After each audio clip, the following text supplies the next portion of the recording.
I will be reading Article 2, which is, shall the town vote to approve general fund expenditures in the amount of $860,182 for the fiscal year July 1st, 2022 to June 30th, 2023, for which revenues will be raised through taxes and other sources.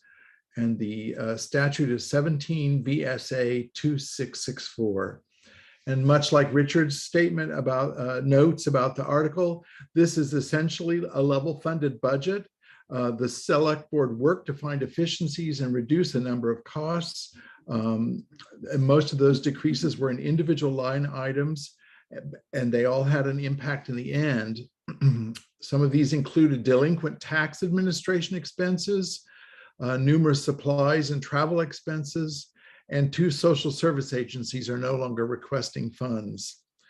But due to the impacts of COVID-19, there were also a number of increases, and these increases were primarily around technology fees and the cost of goods and supplies. Additionally, due to the retirement of the town's previous attorney, legal fees increased a bit this year for next year in the budget. And lastly, the town is statutorily required to have an animal control officer, and not having found a suitable candidate for almost 4 years, the select board agreed to contract with Windham County Sheriff for a professional animal control officers. These expenses were offset by cutting the traffic enforcement contract with the Vermont State Police. And I will cede it now to Rusty to read Article 3. Okay, the Article 3 is, shall the town vote to continue membership in the Windham Regional Commission and raise and appropriate the sum of $5,109 to defray the town's share of its expense. Its Windham Regional Commission provides essential services and assistance to towns due to the absence of county government in Vermont. The town receives far more benefit from their work than these small fees cover. Their works cover a broad range of areas that include, but are not limited to, economic development, preserving the natural beauty of Vermont, obtaining and maintaining efficiency in government spending, safeguarding and extending local autonomy, and emergency planning. That's the end of Article 3. I will cede it to Michael Becker now.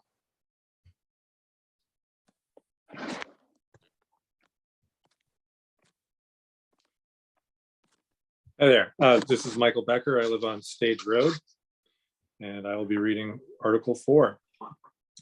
Shall the town vote to raise and appropriate the sum of $6,363 for Southeastern Vermont Economic Development Strategies, SEVEDS?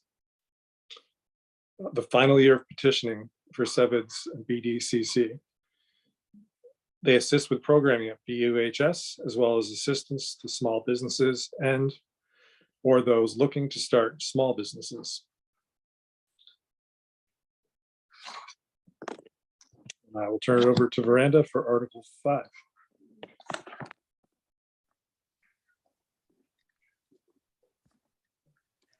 Hi, I'm Veranda Porsche. I live on the Packer Corners Road. And my article is, shall the town vote to raise and appropriate the sum of $243,100 for the Guilford Volunteer Fire Department? As with every year, this is the Guilford Volunteer Fire Department's annual appropriations request from the town to fund them for the services that they provide. Note that it is an increase of $4,650 over last year. Perhaps later, a volunteer fire department representative will want to speak more to this. You can find more information about the Guilford Fire Department's activities on page 34 and page 35 of Guilford's town report. So I'll yield the floor to Richard Wazansky for Article 6.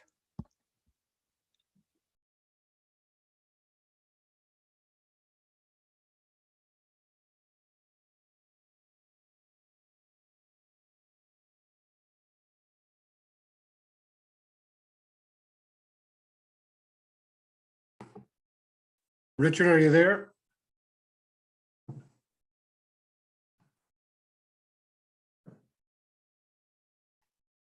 You're muted, Richard. Thank you. I'll start again. Article 6, shall the town vote to raise and appropriate the sum of $35,000 for the Guilford Volunteer Fire Department Capital Improvements Fund?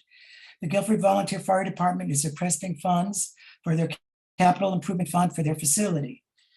And there may be someone from the Guilford Volunteer Fire Department staff who would like to speak to that who is participating in this pre-town meeting. And now I shall cede it to Michael.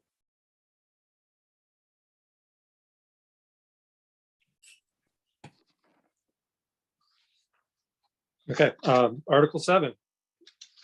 Shall the voters of the town of Guilford authorize the construction of improvements to the Guilford Free Library to include modifications to the existing structure and connecting the rear addition to the main library building to preserve most of the facade and exterior features of the existing building in an approximate amount of $1,013,300, with an amount not to exceed $205,000 to be financed over a period not to exceed 30 years, subject to available grants and aid.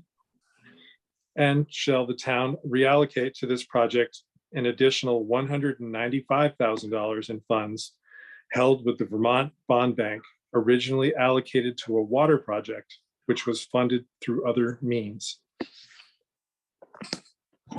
Okay, as I noted in the introduction, we will take questions and comments and from the library people and from the public. So I'm looking for, I am not seeing, okay, M. Wisman, you're up. Can you unmute? Hi, my name's Mary Wisman. I live on Slate Rock Road. I have a couple of, I don't understand where the money is coming from. So on your pie chart, I see the town of Guilford borrowing, pending approval, $205,000. Also, in another section, I believe it was orange, town of Guilford capital improvements coming from the capital improvements fund, $323,000. And I guess my question is, I can flip back. My question is, in the capital fund, it says transfer in from general fund, $225,000. Is that connected to the library funds? Do we have a response? Kathy Wilkin. You need to unmute and please turn on your video. Sorry about that. Video. Every year, the select board transfers $225,000 to the capital fund for the capital fund improvement. And it's a rolling fund, but that appears every year. It's a transfer that happened, and Peter can maybe explain that, but it happens every year. So I understand that, which I would love to have changed, but that's for a different time. I'm wondering if that $225,000 is going towards our library. I hope so. So then below that, there are a number of other bridge expense, highway, this is in the capital fund. Highway needs for $163,000. The bridge expense is $13,000. The Old Town Hall, $900. The town office expense, $5,000. Those things are all in parentheses and they're in the deficit. So I feel like those are needs. Those are things that the town needs versus I'm all for helping to build a, you know, an addition, a small addition for this little town right now on a library, on our beautiful old library.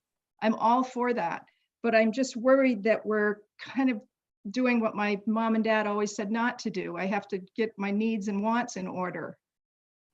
That's my concern.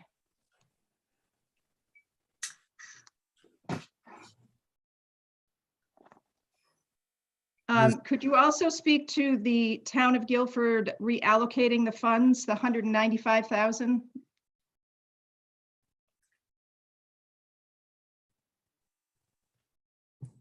Kathy? Thank you. The 195,000, as explained to me, was appropriated many years ago to fund water needs in Algiers Village. And then the Wyndham and Windsor Housing Trust was able to locate some other money. That money had been bonded and could not be spent for anything else. So when the library project came up, it was suggested, I wish by me, that that money could be transferred or reallocated to the library, and it wouldn't have to be borrowed as part of the bond because it's already bonded and it's already in the bank. That's the 195. So And- you're looking to have that Okay, approved? can we give someone else a chance to speak? Mary? Absolutely. Okay, Lynn King? You need to unmute. Yes, I just did. Actually, I would have liked to have heard, I have the same questions that Ms. Wisman was just asking.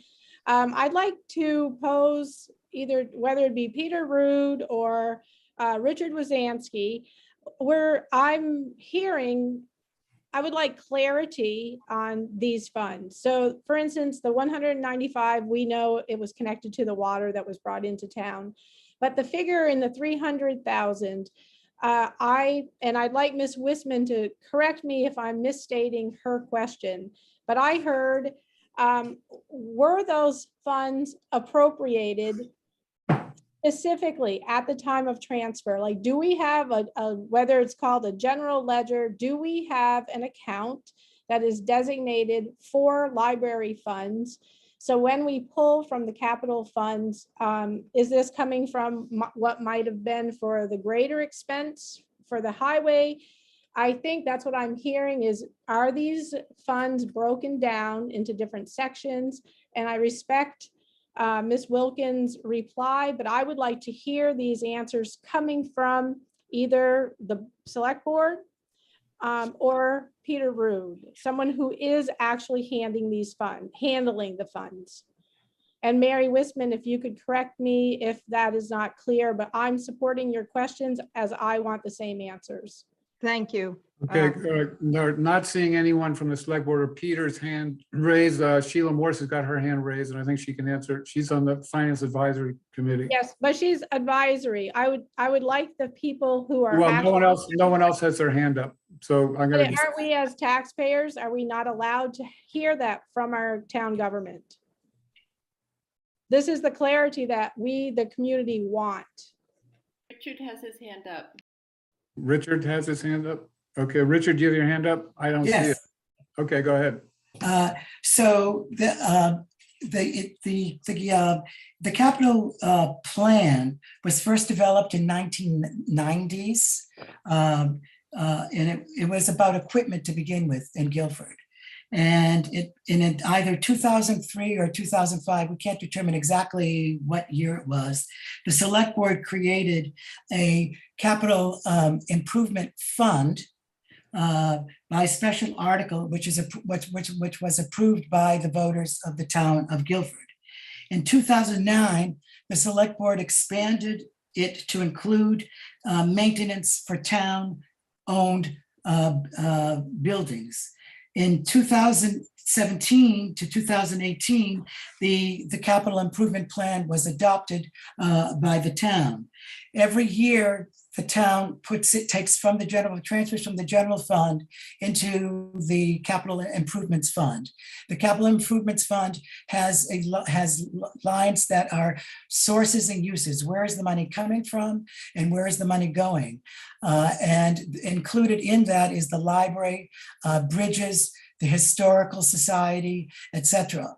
So those funds, there were funds designated in the capital improvement plan for originally for maintenance to the library, because the library needs a lot of new maintenance, including windows replaced, a new furnace, and so forth. Does that answer your question?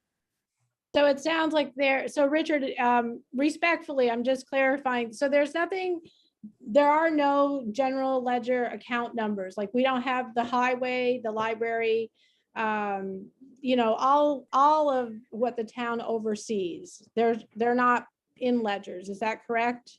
No, that's not correct. Well, that's what I'm clarifying. Didn't we send you the audit? I have this, which breaks down the funds.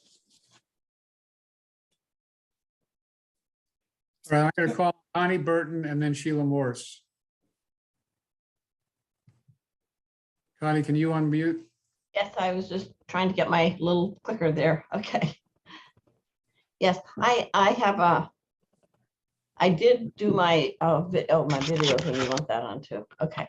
I have a question about the library and the interest in putting in this new addition, but I wondered if the select board had considered using funds instead of using so many funds in the library, of doing something with the Guilford Meeting House, which is in sad need of repair. And really, if something isn't done, it can't be used for anything. It'll just sort of fall down as far as I'm concerned. And I know the outside, a lot of work was done on that fairly recently. But I was wondering why, instead of taking on the task of improving the meeting house, so many funds were projected towards the library. Sheila, are you still, I don't see your hand. I don't see your icon, but are you still, is your hand still up? Sheila. Yeah, okay. So I just want to very briefly say that the capital improvements funds is to cover improvements and maintenance to the town assets, which include the library, the garage, the town office, not the Grange and not the meeting house. And there is a rolling 5-year plan for those maintenance and improvement issues. And the library's needs were identified several years ago, before the whole library expansion and improvement. Money was set aside over years for anticipated needs so that the town could avoid going into debt. And that is apart from any other source of funding and has always been set aside by the town. And I just wanted to clarify that that is not part of debt, and it's not related to the meeting house, and is not relating to other non-town asset buildings. So I'm done. Thank you. Okay, Dan Calais. Yeah, thank you, Rick. First, I definitely want to state I do believe the library brings a great service to the town. Kathy Wilkin has been a tremendous steward of the library and library resources to residents. Thank you, Kathy. I have, however, been concerned with the transparency surrounding this project, particularly the significant cost. I appreciate the add details in response to questions on the FAQ document, but believe more needs to be explained. $312,000 was set aside for library renovations and maintenance. That seems like a reasonable amount. This was funded, just in the words of Sheila, to avoid going into debt. But now we're asking to borrow and take additional funds to fund a project that's going to increase the scope of size of the library to 4 times its current footprint. This seems a little excessive to me. To my knowledge, there was really no discussion about the reallocation of the $195,000 from the AVFD water project outside of the library. It seems like it was instantly earmarked for this project. There's been no discussion about where additional funding would come from if the project exceeds budget. We don't have data about additional operating costs. There's a ton of unknowns. As I've listened to select board meetings, I hear detailed scrutiny of expenditures for funds to the road commission and other funds like that. There's already been $22,000 spent towards architects, etc., when this project hasn't been approved. I mean, from a fiscal responsibility standpoint, it's a little outstanding. The demand data, while significant, doesn't accurately assess how many residents actually utilize the library services. It seems like a small portion of the town uses the library a significant amount. It's great to have library. Dan, excuse me, are you almost done? Because we Almost done. Okay. Thank you. It's great to have a library in town, but the scope of this project is overwhelming when it seems funds could be utilized elsewhere to benefit the larger community as a whole. In challenging times like these, I think we need to spend responsibly. I don't think taking an initial loan for a bond falls into that category. Thank you. Okay. Peter, is your hand still up? Richard? Yes, I just wanted to speak to a couple of things. The meeting house is one. We had architects come into the meeting house to see whether it was viable to put a library in there, and they did a very thorough investigation. The meeting house has no plumbing facilities. The space does not give itself to being designed interiorly as a library, and their recommendation was that this was not suitable for a library. In regard to the $195,000 and other matters, the select board decided to ask the town. We were told at a meeting with the bond bank that there was $195,000. And we decided to put that on as an article on the town agenda. And so the same as the library, this is not a done deal. We want the town of Guilford to decide whether they want to spend this amount of money on on an addition. If they don't, so be it. And that's very understandable. Nothing has been done except the feasibility study, which was mostly grant funded. And there was 20,000 plus that the select board approved to our excellent consultant to go further because we needed to get further along in the design and further along on cost estimating. So the initial grant was paid for archaeological studies, for environmental studies. Hello, excuse me. Yeah. I'm not trying to be rude here, but I keep trying to start my audio and my video, and it keeps saying the host is kicking me out. Is anybody else experiencing this? No. No. So I'm gonna try and start the video here. And it keeps saying that the host is not allowing me in. Okay, well, can you wait to be called on, please? Yeah, no, So I was just trying to experience the meeting just as everybody else was. That's all. I apologize. So in summary, what the point I'm making mostly is that the select board believes that this decision is up to the residents of the town of Guilford. And their vote will determine whether the money will be borrowed and whether the addition to the library will be built. Okay, Hannah Tustin.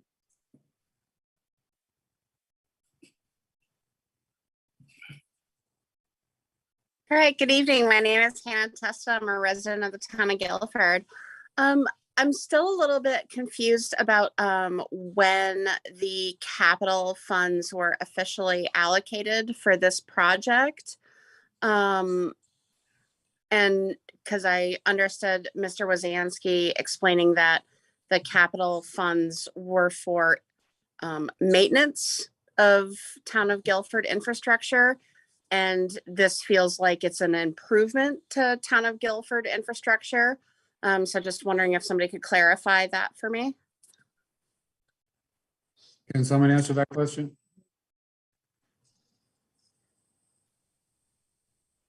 Peter Rood? Richard? Hold on, there's a lot of buttons to be switched here. So when the feasibility studies determined that it was feasible to add an addition onto the library in that space, the select board thought it was reasonable to use the funds that it put aside for maintenance to put them towards the addition if the town approves the addition.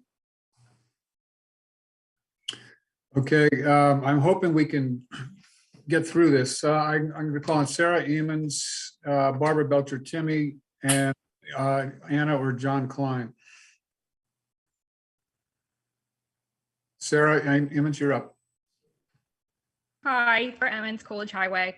Can we just confirm that I believe it's $312,000 has been pulled from the capital fund already? And the question is whether or not this goes into the addition versus into, I think, what we're calling improvements. That's already happened, right? I think we're back to you, Richard. If you understood the question, I didn't, but I'm not familiar.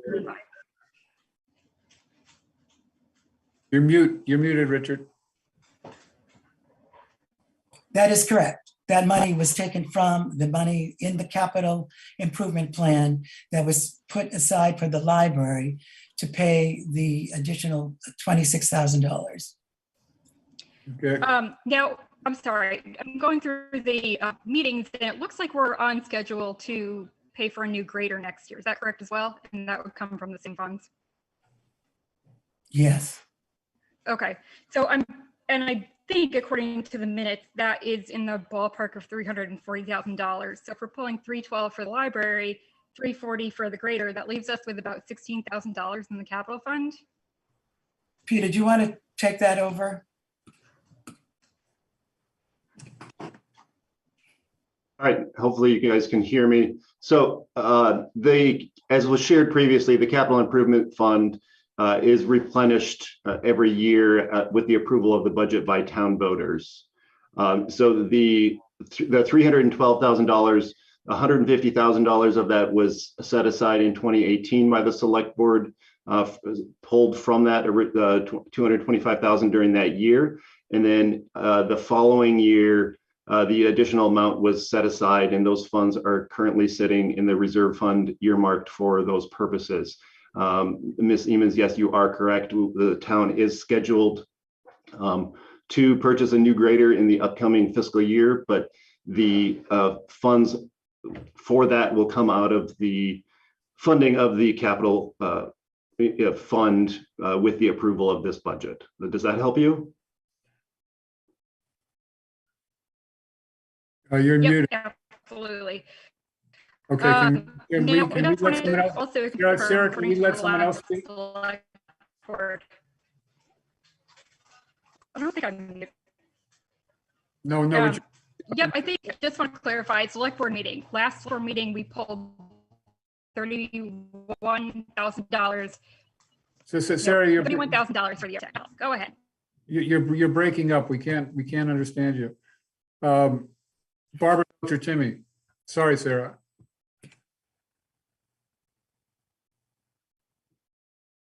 Barbara, are you there? Yeah, I'm here, but they say I can't do the coast will ask you to start your video. Oh, there I am. Okay, go ahead. I just want to say I'm very satisfied with this conversation. I've learned a lot about the library, and I think it would be really good for us to move on. We have a ton of things to cover. So I would suggest we move on if at all possible. I endorse that thought. I said I would call on Anna Klein and John Shaw, and then Jason Harron hopefully will be the last speaker. So John or Anna, you're up.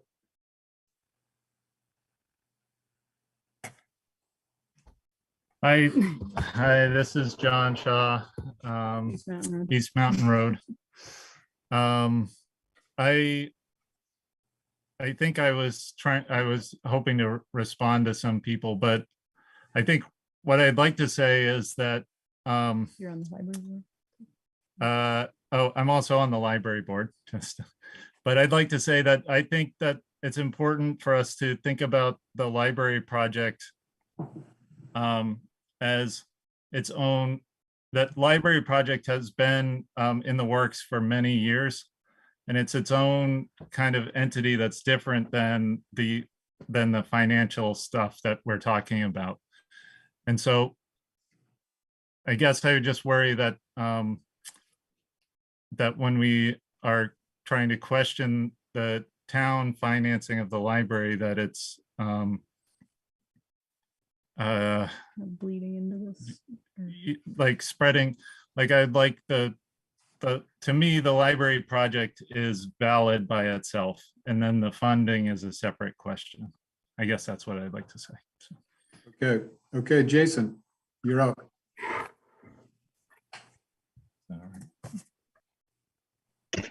Hi, my name is Jason Heron. I live on Lake Ridge Road. The $195,000 is kind of a concern of mine. Richard is the chairman of the select board. He's also a treasurer and trustee of the library. This $195,000 that was discovered by the bond bank and told Peter Root about it. Why was Peter Root, Richard Wazansky, the bond bank, and Isaac Wagner the only people in the conversation about these funds? And why was the library the only discussion for these $195,000? Why wasn't this put out to the public?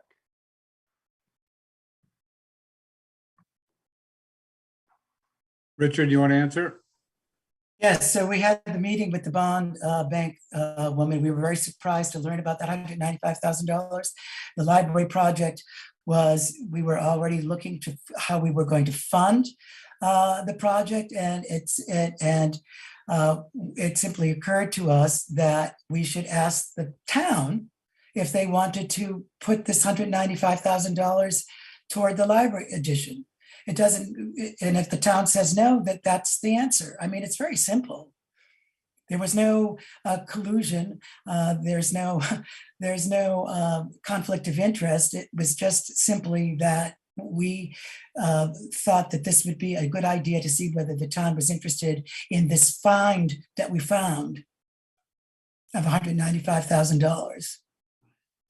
And we ran it by the Finance Advisory Committee as well. Okay, can we move on to Article 8 with, if Okay, are we ready for Article 8? Yes, Rusty. Okay. Shall the town vote to raise and appropriate the sum of $21,030 for the following human services organizations? The Youth Services, $1,605. Women's Freedom Center, $1,000. Groundworks Collaborative, $1,000. Visiting Nurse and Hospice for New Hampshire and Vermont, $6,300. Retired Senior Volunteer Program, $485. Senior Solutions, $850. Brattleboro Area Hospice, $300. The Gathering Place, $500. Brattleboro Senior Meals, $350. AIDS Project of Southern Vermont, $350. The Mover Bus, $250. Guilford Cares, $6,000. And SEBCA, $2,040. These agencies help the community. Guilford Cares successfully completed their petition for increased funding in 2021 and are now back on the list permanent.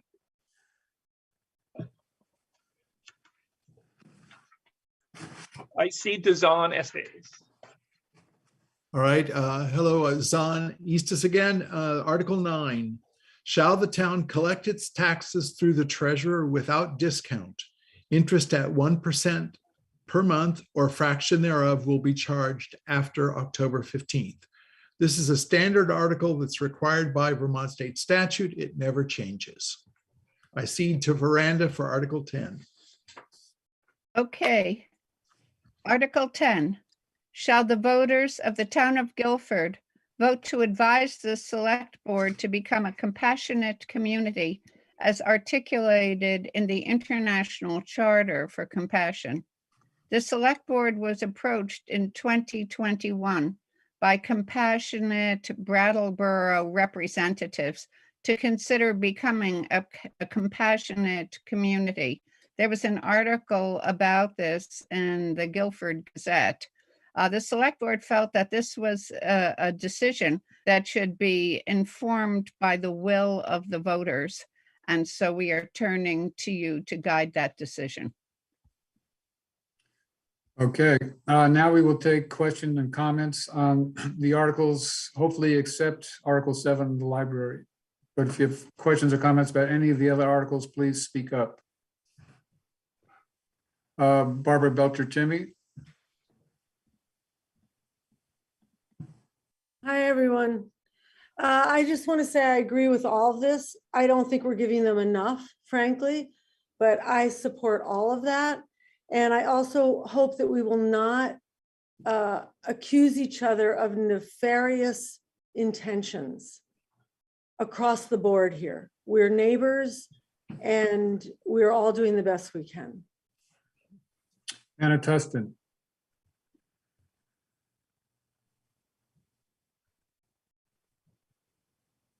Did you want to speak, Hannah? You're muted.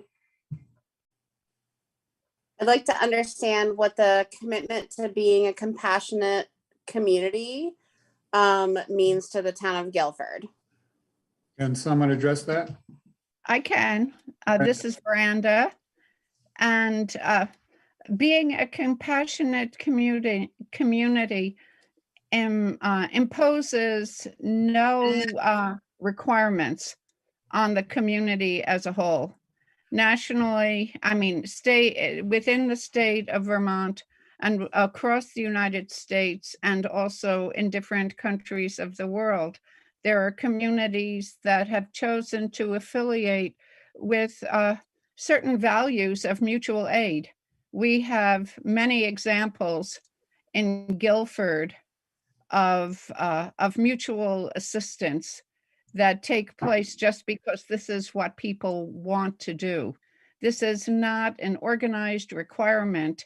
It's just a commitment on the town from the people in the town to want to recognize that compassion toward others and mutual assistance is something that we as a town believe in.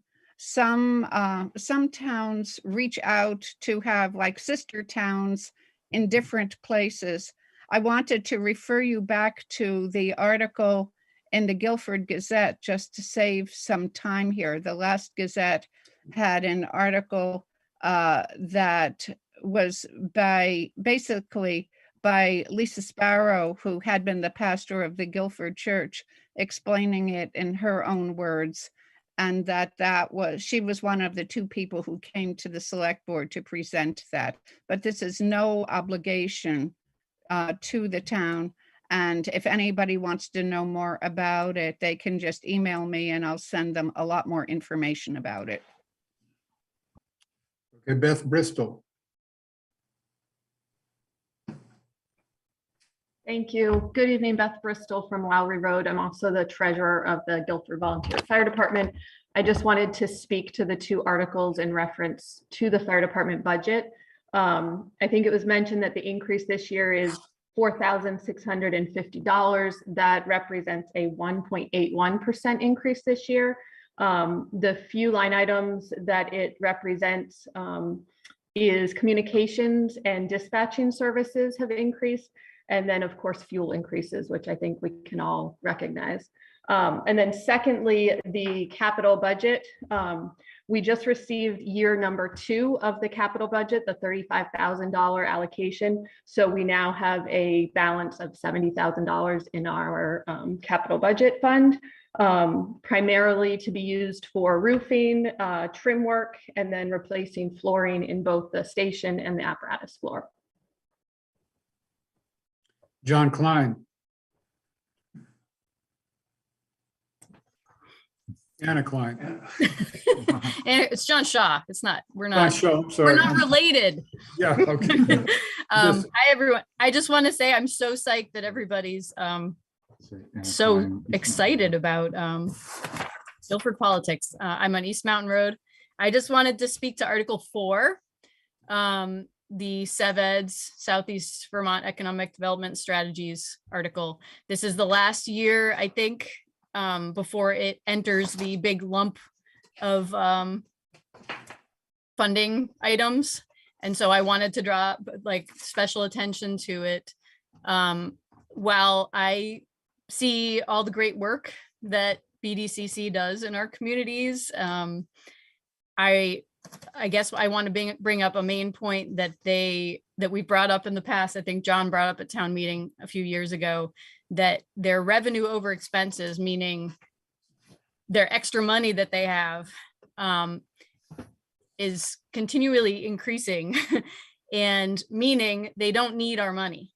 So, and in fact, during the pandemic, so fiscal year 21, they had $833,954 revenue over expenses. And the SEVED's expenses, so the amount that they needed to run their programming was $152,710. So that's they made almost over $300,000 more in fiscal year 21 than they did the previous year. So, I understand that maybe this is like they need some gesture of support from the towns, but they don't need the money. And so if we're questioning where our, taxpayer money is going, I would say this would be a big article to say, we can support this, the work they're doing, but let's not give them money if they don't need it. Okay, Greg Urban. Thank you.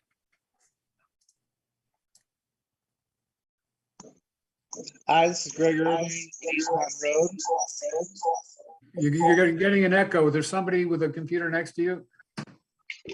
Yeah, sorry, it's my wife. She didn't want me to log in underneath her. She wanted to be separate. So I just had a question about the 1% raise of the 1% fine, I guess, for a late fee on real estate taxes, if that's correct.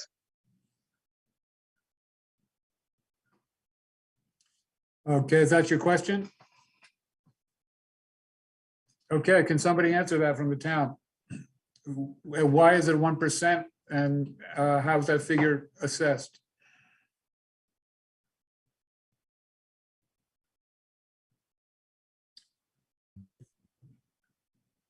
It's like Zon, maybe. I'm trying to get. Zon. Yeah. Here we go. You're on, Zon, you're on. Okay. All right. Thank you. I don't think this is about real estate taxes. I think this is property taxes that are due to the town. It's a standard. This is what the practice that Guilford has used for years. So I don't think it's about. I'm not sure I understood your question. I don't think it's the right question. This is about collecting taxes that are due to the town of Guilford. Is this about right? I guess is this a fine or is this? It's a penalty, right? It's a 1% penalty for yeah. the late fee, basically.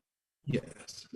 And is that a normal nationwide practice, or I mean? I can't speak to whether it's a normal nationwide practice.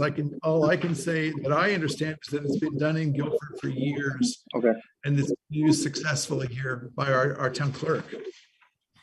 And many people, including me, have been on that delinquent list. No, well, right. Okay. I didn't know if I was on that list, so I'm just gonna ask. Okay, thanks, Greg. Lynn King, you're up.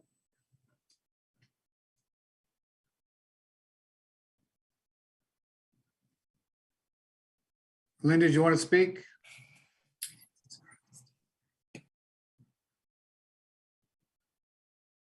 You're muted. Now? Now you're not unmuted. Okay, thank you very much.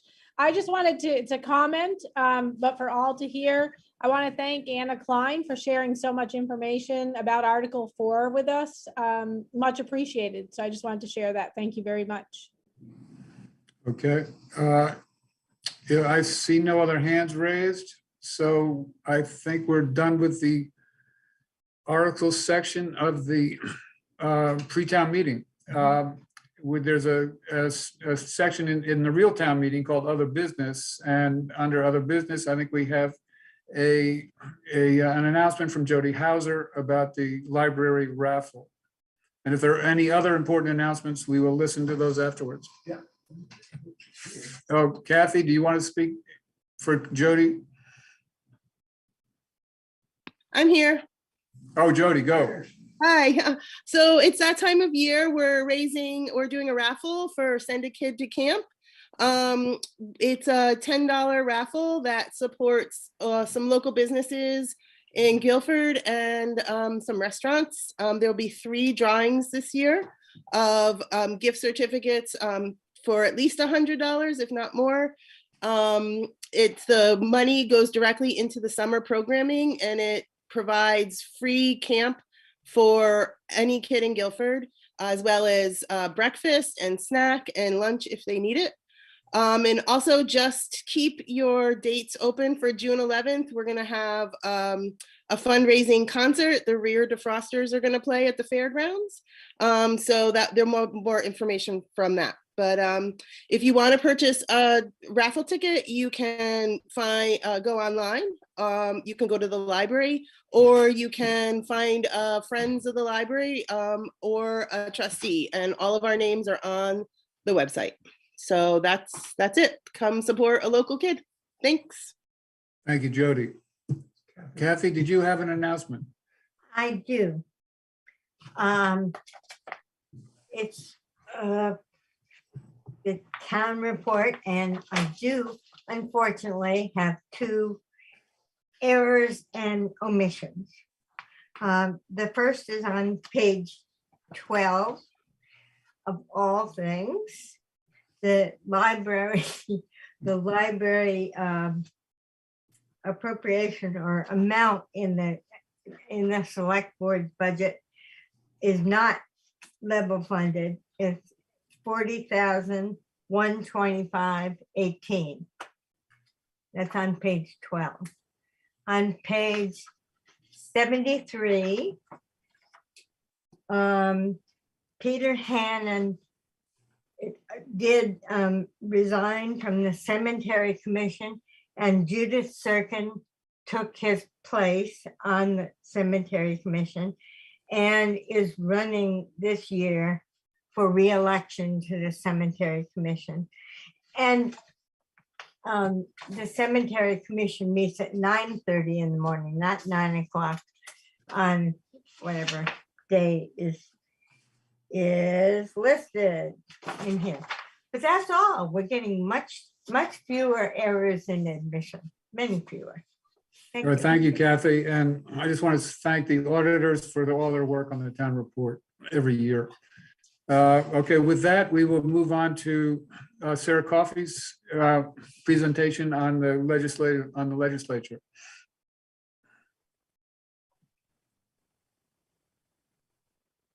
So, Sarah, are you with us? I am. Can you hear me? Yes. Okay, great. Glad to be here. So greetings from Montpelier. Thanks for the invitation to speak tonight at pre-town meeting to share an update from the legislature. I have to say town meeting is one of my favorite annual events. I see it as a forum where everyone is welcome to speak their minds and engage in civic dialogue as we review budgets and respectfully debate the issues with our neighbors. And I'm really looking forward to next year where we can resume our in-person town meeting tradition, and when I can share this update in person on town meeting day. So just want to let folks know that on January 18th, we returned to working in person at the State House. That is, the House did. And the Senate will be returning after the town meeting break. And after 2 years of working remotely, I'm so happy to be working back under the Golden Dome with my colleagues. We're following strict COVID protocols in the State House and are working in a hybrid model, which is enabling us to do our work safely and without interruption. And right now we are about nearly halfway through the 2022 legislative session. Just to remind folks, we're a citizen legislature. We meet for 18 weeks starting in January, and we generally go almost till the end of May. And with this year being the second year of the biennium, we're working at a fast pace to bring many of our priority bills across the finish line before March crossover, which is on March 11th. So I wanted to share some of those highlights. And I wanted to say that my priorities this session have been deeply informed by listening to my constituents. During the summer and fall, I spent a lot of time meeting with constituents, community groups, legislative colleagues in preparation for the 2022 session. You know, I did this through my monthly coffee hours and various community meetings. And I've heard from a lot of you about your concerns around the pandemic, around childcare, around workforce, around education and school, housing, healthcare, and more. And I just want you to know I've been listening and I've been carrying your voices with me into my work and with my colleagues in the State House. And so we know that we're facing a number of long-range challenges that can't be solved in a single session, but with the arrival of one-time federal dollars, we are hoping to make meaningful progress to boost our recovery and set us on a path for a strong economic future. And I will continue to focus on strengthening our rural economy, ensuring access to quality and affordable childcare, creating more affordable housing, improving rural broadband, addressing equity in education, protecting our environment, reforming our criminal justice system, and taking steps to address climate change. This session, I've introduced a number of bills aiming to address many of these issues. And you can find all of those bills. That's a pretty long list. Each legislator has a page on our legislative website, and I can drop that address into the chat if I'm allowed to do that, if I'm given access to do that. And I wanted to let folks know that, you know, while so many of the things that we do hit the headlines, most of our work happens in our committees. And in the House, we serve on one committee, and I serve on the House Corrections and Institutions Committee. It's both a money committee and a policy committee. The money part is that we focus on the capital budget, which deals with the non-transportation infrastructure in our state, and also on corrections policy. And this biennium, I was appointed as the vice chair of that committee. One of the many things our committee has been doing over the last several weeks is making recommendations on how we spend the federal ARPA dollars on some capital infrastructure projects. And my focus is always I use the lens of using this one-time money to make transformational investments that will reach my communities, to better support our towns and our communities, because we know that we're facing a lot of challenges. I'm also the co-chair of the Women's Legislative Caucus, and I participate in the Rural Caucus, where through those caucuses, I've been advocating strongly for advancing affordable childcare, a number of issues around women in the workforce, and strengthening our rural economy by making some strategic investments. I think in a way, I'll stop there, and I just want folks to know that I'm committed to communication and transparency with my constituents. The improved technology at the State House has enabled Vermonters to have increased access to our work, so you can watch us in real time, or you can also, all of our committees and floor sessions are also on our YouTube channel, and I can also put that link in the chat. I also send out monthly newsletters, and during the week, I also post regularly on my legislative Facebook page on how I'm voting on key bills and the issues that I'm working on, and some behind the scenes photos of my work, which I hope you find fun. And if you'd like to be added to my email newsletter, just shoot me an email and I'll do that, or you can go to my website and you can add your name to my mailing address. And during the session and through the summer, I can continue to host my monthly Coffee with Coffee hours. They happen on the third Saturday of each month from 9:30 to 10:30 a.m. And I'm hoping that we will be able to resume them in person soon, but for now they're on Zoom. And I also post those links on my Facebook page and on places like Front Porch Forum and like the Guilford Facebook page. So I just want to close and say that, you know, this pandemic has left an indelible mark on all of us. And I want to acknowledge that the challenges persist. But when I opened the most recent edition of the Guilford Gazette and the Town Report, I was filled with such gratitude and pride to live in Guilford when I saw all the good work and the acts of kindness happening in our community. I know it takes a lot of work by a lot of people, a lot of volunteer power to make small towns like ours work and thrive. And I just want to acknowledge the work of these volunteers who make Guilford such a special and wonderful place to live and work. So, as always, please reach out with any questions or concerns about whether it's you have a problem at the DMV or whether you have a question or concern about issues that we're going to be debating in the House. So please, I'm here to help and I'm available. So thank you for your time tonight. And I don't know how we're doing on time, Rick, but I'm happy to take questions. If there are a couple of questions for Sarah before we go to the select board candidates presentations, we can hear them. Seeing none, let's go to the candidates for select board. And as I said, after the select board candidates have done their presentations and Q&A, I'll ask if there are any other write-ins or candidates who want to speak for other town offices, and hopefully there won't be any. So first up is Michael Becker with a statement of his candidacy.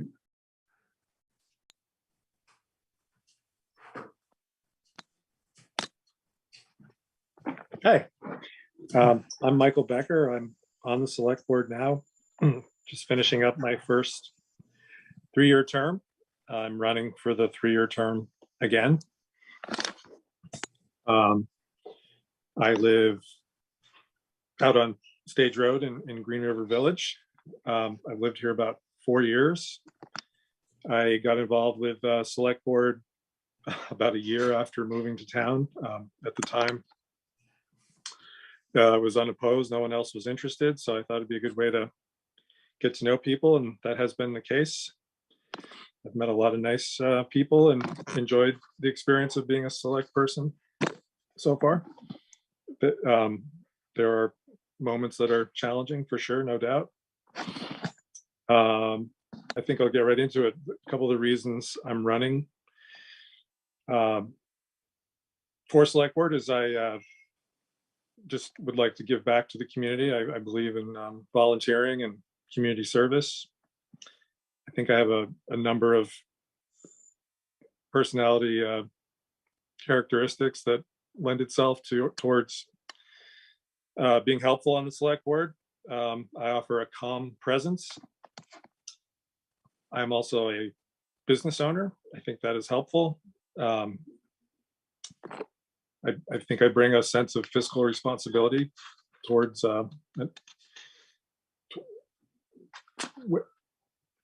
towards the select board. And I think I'll just mention that my philosophy towards life and my approach with the select board is to remain humble, keep a sense of humor, keep your mind open to different viewpoints, and be welcoming to people from all walks of life. I wrote down a few of my goals if I were to be elected.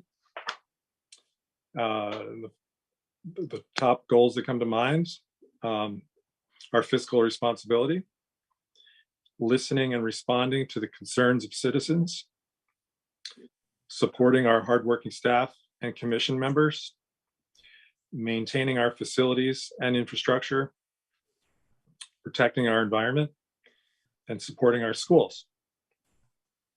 And I just try to remember that fundamentally is the select board's responsibility to work in the best interest of the town.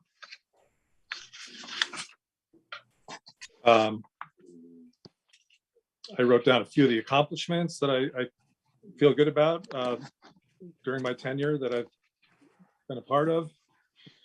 I thought it would be helpful to run down a few of those.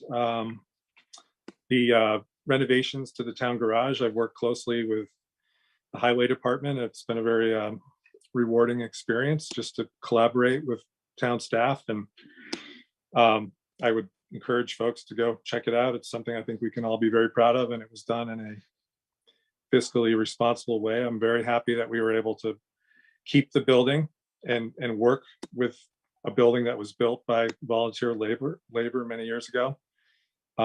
It looks great. It was in dire need of some improvements. And I'm really happy with how it came out, and I think we did it in a cost-effective way. I am pleased about the new approach with the animal control situation that we've dealt with over the years.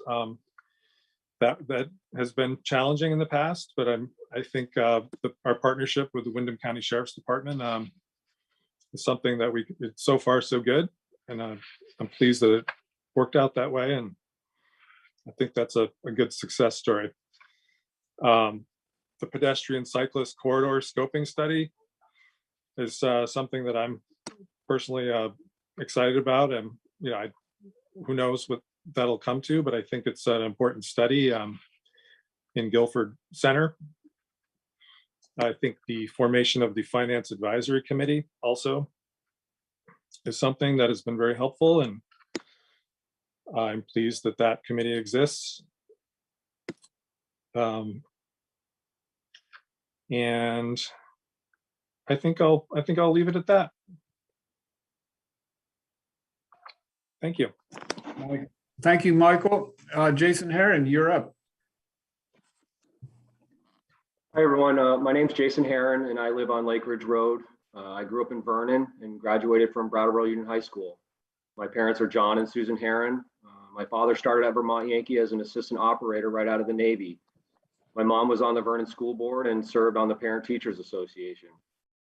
The path that led me here today was only taken because I wanted to share the Constitution with my neighbors. That's all. I've become fascinated with it, and I cannot understand for the life of me why it wasn't taught, any of it, during all of my years in the public education system. So I started hosting a study group that goes through the basic fundamental principles of the Constitution and some really interesting history surrounding it. A member of that study group was a volunteer on the Town Planning Commission. After class, she told me about an issue she had with the select board. She said the board had terminated the entire volunteer planning commission without notice, only days before the plan was to be submitted and by certified mail. I started investigating, and what I saw blew me away. So I started sharing everything I found with other community members.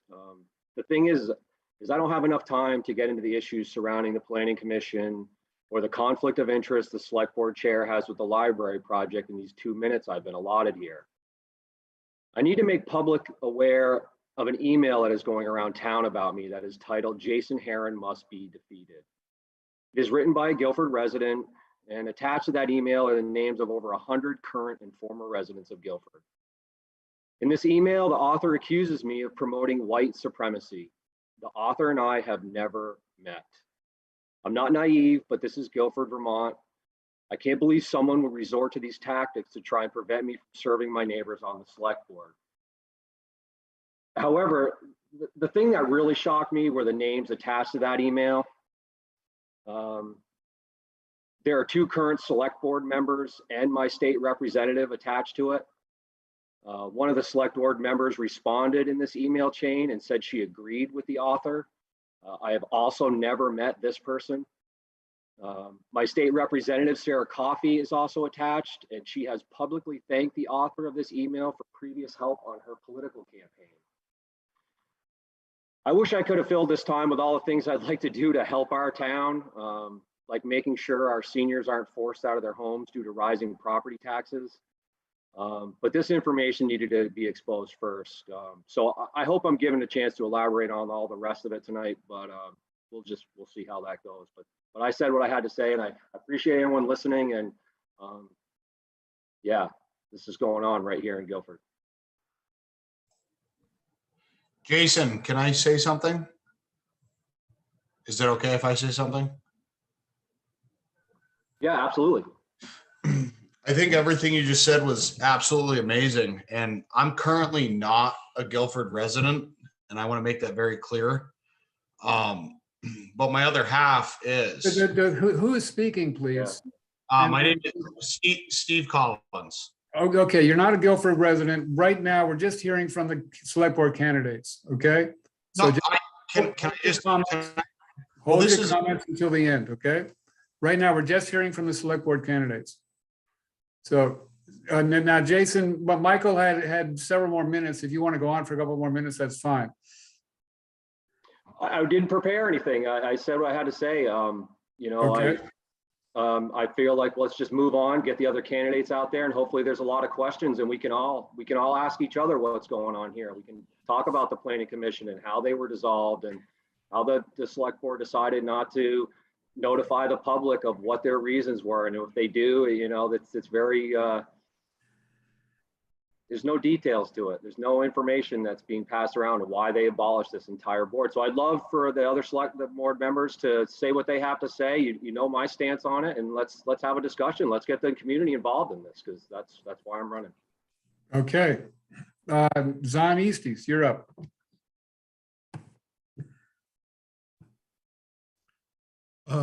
I'm sorry, Rick, I just wanted to check with you.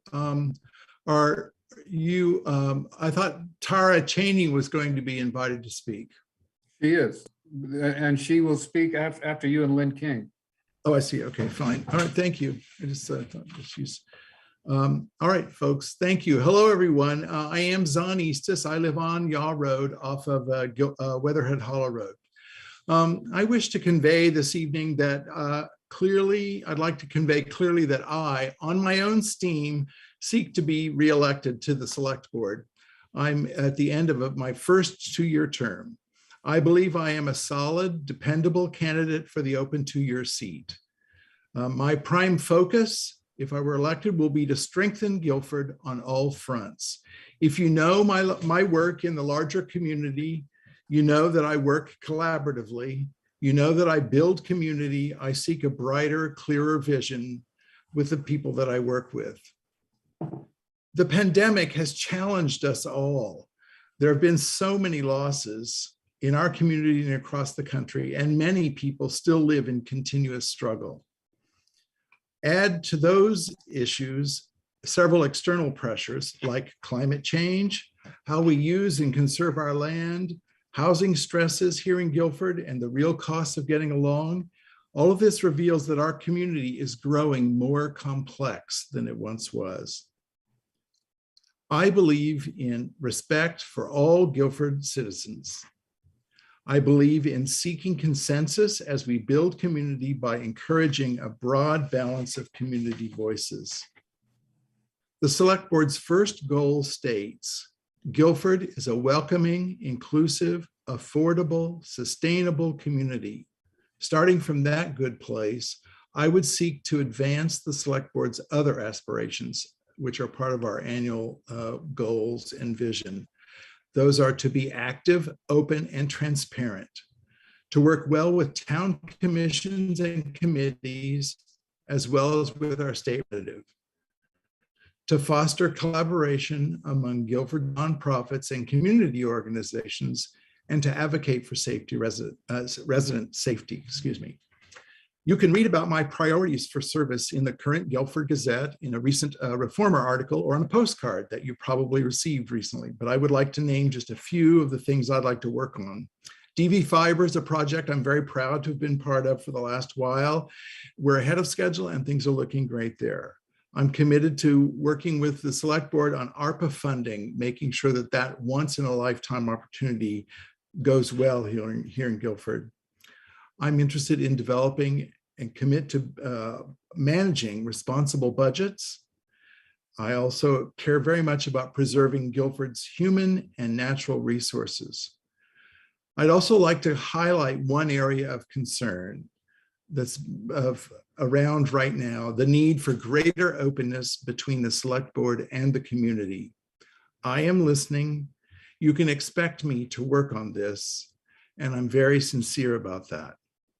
Thank you.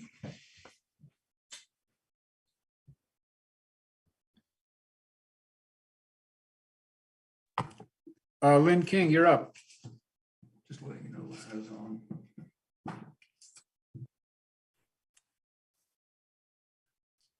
Okay, you can hear me? I'd like to add, before I say what I've written today, I'd like to add a little bit too, that I, like Jason, have run into a lot of the accusations of white supremacist. I can sit here and tell you I don't even know where that comes from. And to have that posted by neighbors in the local Brattleboro Commons really doesn't feel well.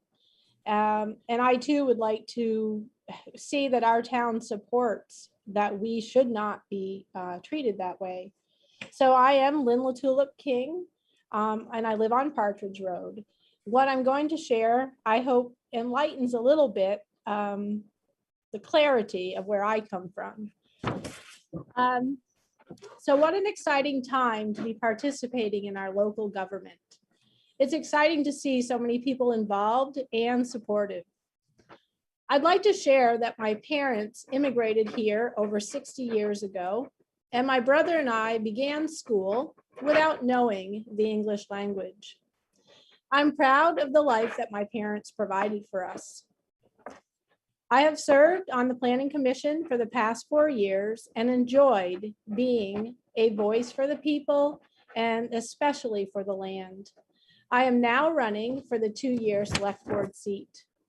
I'm eager to work closely with the Select Board members with hopes to review town expenditures in order to maintain affordable taxes. Most importantly, my goal is that all residents have an opportunity to be respectfully heard. I also believe our town government should consist of select board and committee members with diverse viewpoints. Tonight, I ask for your votes in order to support you, Guilford's future, and my hometown. I do thank you all for your time, and I'm hopeful to serve at the select board level. Thank you. Okay, and Tara Cheney. And Tara, if you speak, can you let us know if you're running for the 2 or 3 year seat? Yes, can you hear me? Yes. Can you see me? Yes. Okay, thank you. I'm running for the 3-year seat. And I wanted to thank Zahn for being considerate of me and my position in the speaking order.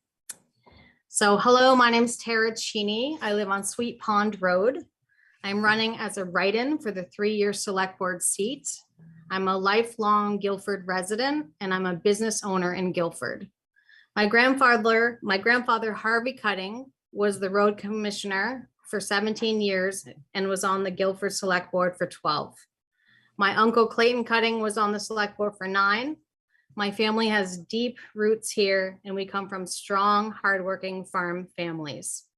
I want the Guilford residents to know that my intention was to be on the ballot for the 3-year seat. I am all about transparency as well as accountability. I'm also about unity, not division. I think there should be a bigger representation of what the voters want. I've been on boards in the past and I know that people often don't show up due to busy schedules. The climate has changed and I sense that people want to get involved and know what is going on. People want to have a voice in their town, in this town. We have rules for a reason and sometimes there are gray areas, but there needs to be consistency and investigation. For the past 8 years, I've owned and run an asphalt paving company and construction business with my very hardworking husband. I know what it means to be a woman in a man's world. I know what it means to be a woman in corporate America or a woman that owns a business in a small town. My voice and constitution are strong and I never back down when I feel that things are unjust. My profession and experience, along with many challenges and successes that come with it, have given me a solid background in many things that the select board addresses for the town. I know how to calculate costs, what equipment costs, how jobs are bid, and that the lowest bidder is not always the best choice. I value work ethics, morals, and integrity. My other experiences are in nursing, holistic health, counseling, and healing. This allows me to be an empathetic and compassionate person. I'm a visionary and I can easily see the whole picture. Communication is key and being informed is imperative. I will ask questions and expect answers. People are hurting right now. We need to know what the townspeople wants. One of my biggest concerns for the people of Guilford are tax increases. I don't think anyone wants this, especially with inflation affecting every aspect of our wallet. We also do not need to lose rights as businesses and landowners. In 2021, I won a community award presented by the Reformer as a remarkable woman in business as a leader. This was a great honor as I was voted on by my community, my peers, and my customers, and I had no idea. Our company is also in the running for winning a state award as a woman-owned business. I know that I bring experience, depth, heart, and truth to this position. Therefore, as you are considering your options, I am a write-in for the 3-year select board seat. I will be a voice for the people, I will listen, and I will advocate. Lastly, I love libraries. But if $195,000 was found, there are other things that Guilford needs as well. For example, internet. When I was on the school board for 3 years, 10 years ago, we allocated thousands of dollars for Fiber Connect. This was to ensure that the school board, or the school had good internet and that the townspeople could also buy in affordably. Internet is crucial to business owners, teachers, and students. Comcast still wants to charge me $23,000 to get good internet to a property on Sweet Pond Road. I think that this is a real problem. So I want to thank you all for your consideration, and I wish you a good evening. Okay, Tara, I will move you into the group with Michael Becker and Jason Herron. I'm sorry I didn't do that earlier. All right, now we're going to have questions for each candidate. We're going to have one question for each candidate at a time. And so if you have a question for Michael Becker, please raise your hand. And after he answers the question, the hands will be lowered, and we'll take a question for Jason Herron and then Tara Chaney and so on.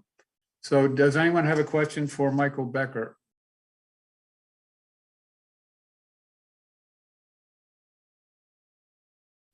Okay, does anyone have a question for Jason Herron?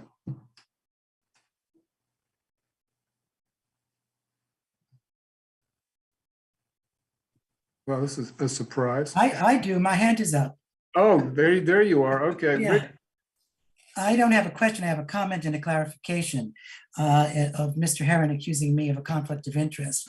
When I was asked to run for the select board, I was a trustee of the library. And I said, I'm a trustee of the library, can I be a select board member? And we did a thorough vetting of that. And according to state statute, it is not a conflict of interest. And folks should remember that I'm a volunteer, and I'm volunteering both for the library and for the select board for the town of Guilford, not some private corporation that would produce a conflict of interest. I'm working for the town of Guilford as a volunteer. So legally, there is no conflict of interest whatsoever. And I wish that Mr. Herron would stop saying that. Okay, hands down. Do we have a question for Tara Chaney? Only for Tara Chaney now. Can I respond to that? I mean, is that okay? Well, this is okay. This is not a debate. Go ahead and respond, but we've got to. Well, yeah. I mean, he's saying some things that just aren't true. So, you know, he does have a clear conflict of interest here. There's this in the select board handbook. It gives an example of an indirect conflict of interest where it gives a member of the select board who is also a volunteer of the fire department, and they want to talk about a line item to put a piece of equipment, fire equipment in there. It's a clear conflict of interest. It's written in your handbook. And by the way, in 2019, during a select board meeting when the library was just starting out, Peter Rood told you had a conflict of interest and said you weren't even supposed to be talking about the motion, never mind voting on it. So you abstained from that vote. But what made it all right for you to go and meet with Peter Rood, Isaac, and the bond bank, and then decide that the $195,000 was going to be the only choice that Guilford residents were going to have were to spend it on the library. Now, it's a clear conflict of interest. It's Okay, basically okay, saying Jason, you cannot can we- serve can we- two, you Jason? cannot serve two masters. Can we hang on? That's it. First? Okay, Richard is not up for election. Okay, this forum right now is supposed to only be about people who are up for election. So, all right, do we have a question for Tara Cheney? Lori Black?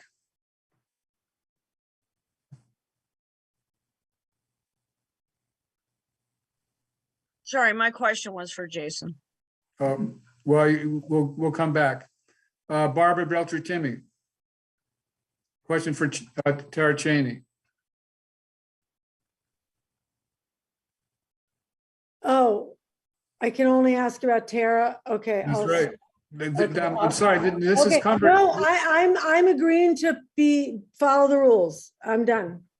Okay, I'm sorry, this is cumbersome, but this is the only way I know that everybody gets equal airtime during the Q&A. Question for Zon Easties. Anyone have a question for Zon Easties?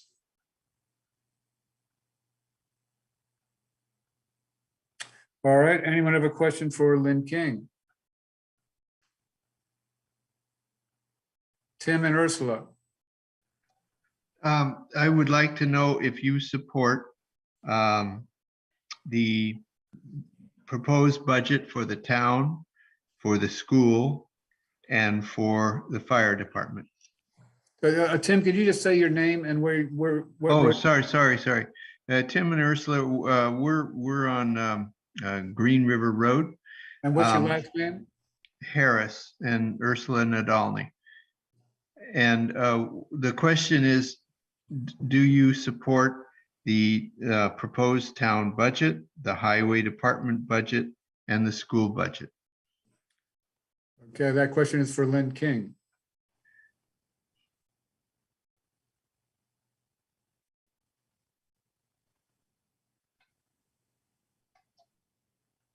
You're muted. Thank you. Yeah, so fire, highway, yes, school, yes, and the town budget, I have questions on, so I haven't completely made my decision. I will on the first. I was looking forward to the answers with the capital fund this evening. So thank you for that question. Okay, a question for Michael Becker.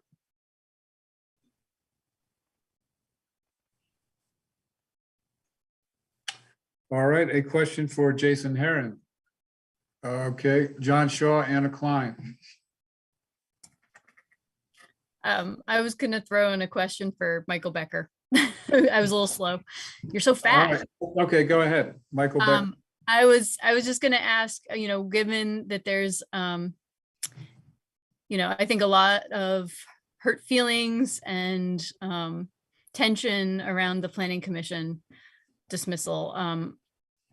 I guess I wanted to hear your thoughts on how we might be able to heal as a town so that we can, try to work together again, and feel like we are all of our voices are being heard. That's all. Thanks. Michael Becker.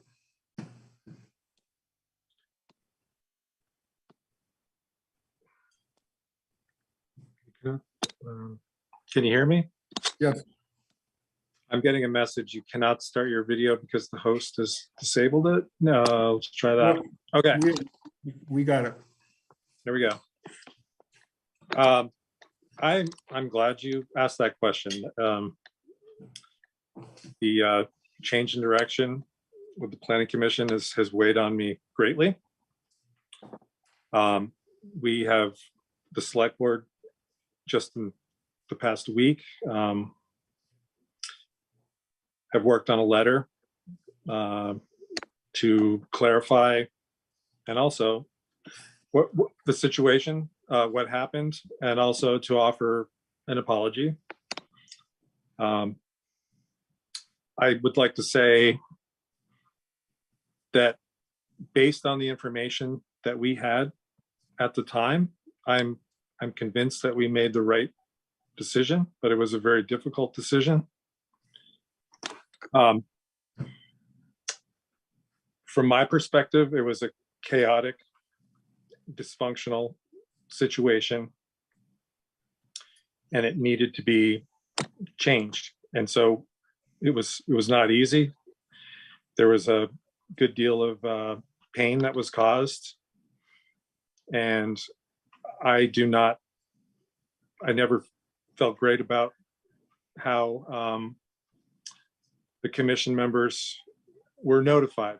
I think we stumbled, the select board, all of us, from that respect. And I would just like to take this public forum as an opportunity to thank the former commission members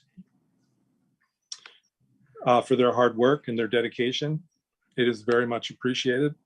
And I also would like to personally issue an apology to everyone. I've learned a lot, and I hope to I hope we can go forward with the lessons learned. Okay. That's what I would say.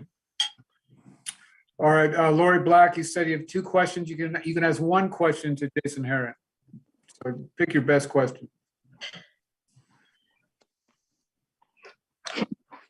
I actually only had 1 question, sorry. So Jason, you told us that you would, if you had more time, you would like to be able to say what you would do for the town. So I understand that you have concerns about things that have happened in the past, but I would appreciate hearing what your goals for Guilford would be in the future. Thank you. The biggest one for me is property taxes and our seniors. We have people in our community that have lived here for 50+ years, and their whole lives they've spent their labor building their homes and making their properties beautiful. And now they're in their senior years, and they want to, and they're living on fixed incomes. And our property taxes keep going up. Their property taxes keep going up, and their incomes don't go up. And so we need to do something about this. When we're talking about the library, I love libraries. I mean, reading is such an important thing, and the community should have a place for this. But when we start making more funds and we start increasing this, it's got to increase your property taxes. There's no way around it. So when we're talking about these things, we really need to talk about what do we need and what do we want. We all want a beautiful library with an elevator and all of the bells and whistles you could imagine. But right now, we don't need that. We need to do something about our property taxes and lowering them, not increasing them. So that would be my main thing right there, is to try and figure out how we can do something better with the way our property taxes are increasing. So that would be one of my main things to deal with. Thanks for the question. Okay, question for Tara Cheney. Ann Ryder.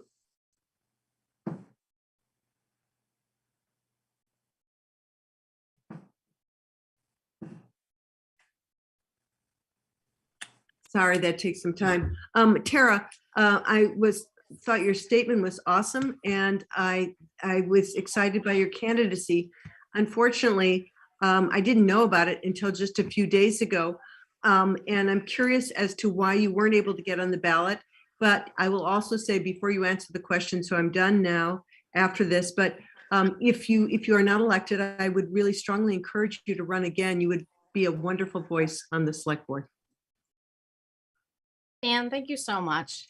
I tried to get on the ballot. I had COVID, and I went to the Guilford website, and I read the instructions. I downloaded the documents. I got the information in, and the information wasn't correct. So even though I got it in the same day, I was told the next morning that I couldn't be on the ballot.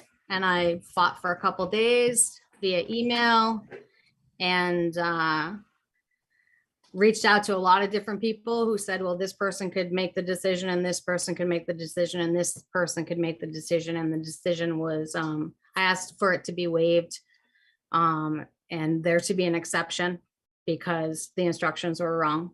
And I didn't make the ballot. So here I am, and thank you so much for your kind words, Ann. I really appreciate it. Okay, question for Zon Easties. Dan Calais? Oh, Sostak, sorry. Okay, go ahead, Dan. But Mike, we haven't heard from Mike, but go ahead. I called on you. Okay, thank you. Yeah, so appreciate the time. It's my understanding, Zon, that you're the liaison to the Planning Commission. Just wondering, prior to the dismissal, was there any attempt at corrective action or coaching? I appreciate you as a volunteer to the community, but the folks on the Planning Commission were also volunteers too. I'm a manager of people. I often go through coaching opportunities to elevate people if there's challenges. Just wondering if that avenue was pursued prior to dismissal. Thank you. Can you, yes. Can you hear me? Okay. Yep. Thanks for that question, Dan. No, in fact, there was not an attempt to work with the Planning Commission to address the issues. I think it's fair to say that the Select Board determined that the issues were so, as Michael said, were chaotic and dysfunctional enough that it merited us making the choice that we did. We had been warned by Planning Commission members that they would do what they could to stop the forward motion of adopting the plan in the process that was laid out. And it seemed untenable for us at the time. So we opted for a different direction. I will say that, like Michael, it was a very difficult decision. And I think that there certainly could have been other ways to have handled it. I think we're firm about the decision. I think it's a good decision for the town, and we will get where we need to go. I thank the folks who were on the prior Planning Commission very much for their part in producing the plan to the point that it got. And we're excited about moving it forward as we go. So thank you for that question. Okay, good question for Lynn King. Mike Sostak, is your hand still up? Nope. Tim Harris.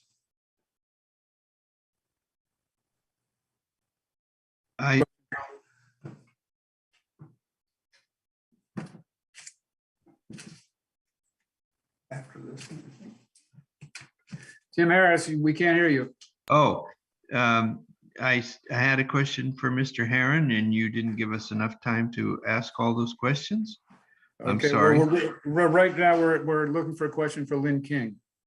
Oh, well, okay. I already asked her one. Sorry. Okay. All right. Well, then now we're back to Michael Becker. Any questions for Michael Becker? All right. Any questions for Jason Herron? And Tim, you said you had one?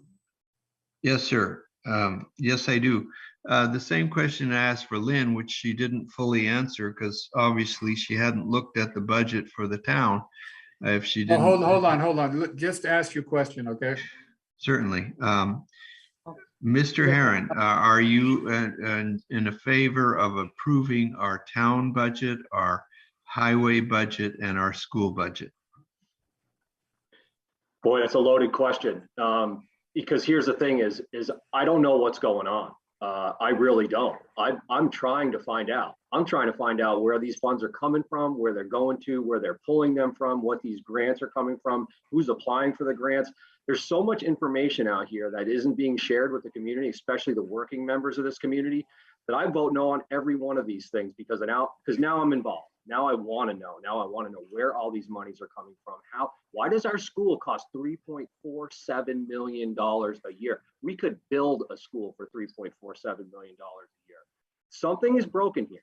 And so that's what I want to do. I want to dive into this, Tim. I really want to look into all the details of this and really, so when I have an answer for you, I can say, this is exactly what I think. This is exactly where these monies are coming from. And this is what we need to do. So yeah, I've got my work cut out for me for sure to be able to answer that question like I want to answer this question.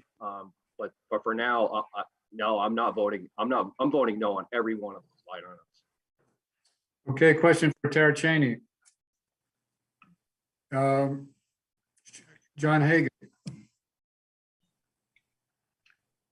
Yeah, my question was actually for Jason Heron, so I withdraw my question. Thank you. Okay, Sandy Harrington, question for Tara Cheney.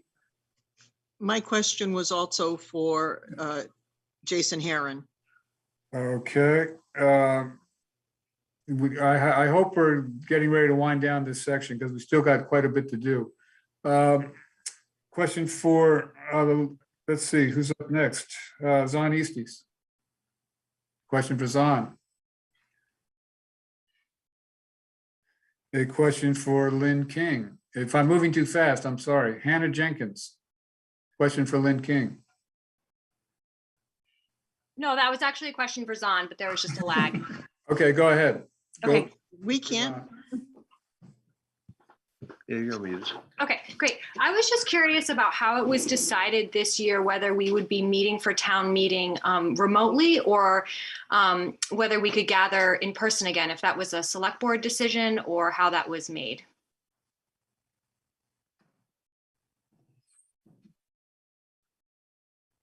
Thank you. I'm not altogether, I won't be able to speak with the certainty that someone else would be able to speak about this particular issue. My understanding is that this year, if any town chose the Australian ballot, they were required to have a pre-town meeting that was virtual, that it was not an option for us. We didn't make the decision.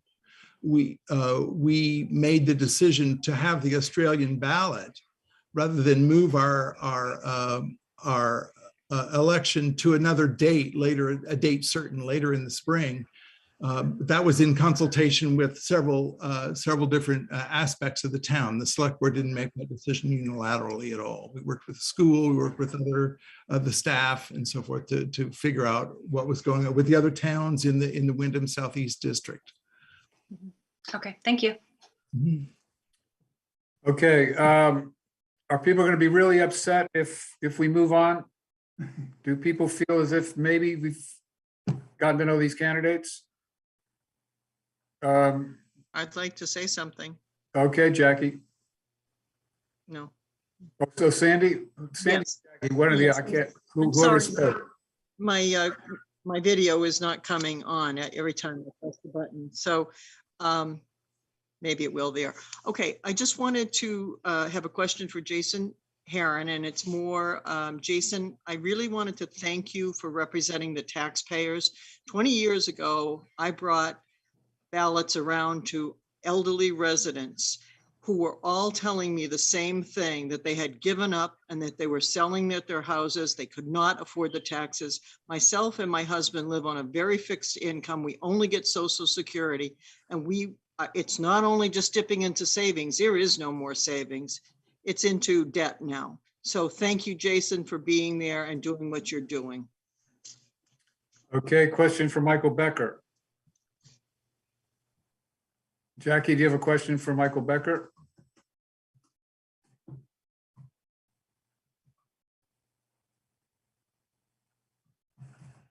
Jackie Gaines, your hand is up. Sorry, I'm trying to get, just a minute. Okay, we can hear you. You can hear me? Yeah, Okay. go ahead. So first, I'm not sure who the question's for. Which person did you say? Either Michael Zon. Becker. Michael Becker. All right, Michael Becker. Okay, I'd like to just start by thanking the 5 people that are willing to step up and serve the town as a select board member. I think that's awesome. I hope that the town can heal with, moving forward. So tonight I do have a question. It's a tough one because I was involved with the planning commission. So I did hear from Michael Becker. I want to thank him, and I want to thank Zon as well, that you're saying that there was chaos and what was it? Dysfunctional, that the board was dysfunctional. But yet neither one of you has mentioned, where did you get the information? I'm hearing that it doesn't sound like it's from either of the two of you. And I know, Zon, you were our liaison, but you just indicated that it was difficult, and I'm happy to hear that. But I have a question, and I think it would clarify some of the issues in town that are going around. Who was it that stated that we were chaotic and dysfunctional so that you would move as a unanimous decision to make that we were disbanded? I really think that it would help heal the town and give an answer, because it's not coming from you people. I'm asking, who was it that reported or stated that? Okay, well, Thank you. Jackie, you know, I'm not sure I can allow that question because it's a personnel question and it's, I mean, if Zahn or Michael want to answer it, that's fine. I do not feel that that would be appropriate to out any particular individual. I agree. I agree. This is a personnel issue, and we are bound by state statute to protect our citizens, and that's what we are about doing. That's one of the reasons that this is so difficult, I think, is that because the issues are wound up with personnel, and we made decisions based on actions and understandings that we had. And we're not in the business of outing anybody in this community.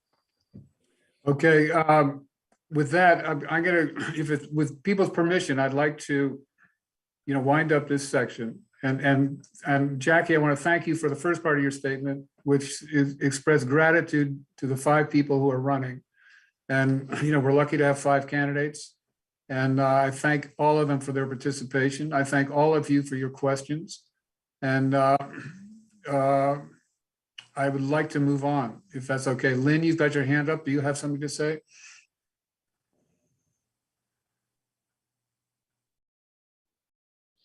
Yes, and I would like to comment, I guess, because I think we won't be able to have answers, and you know, what can we do?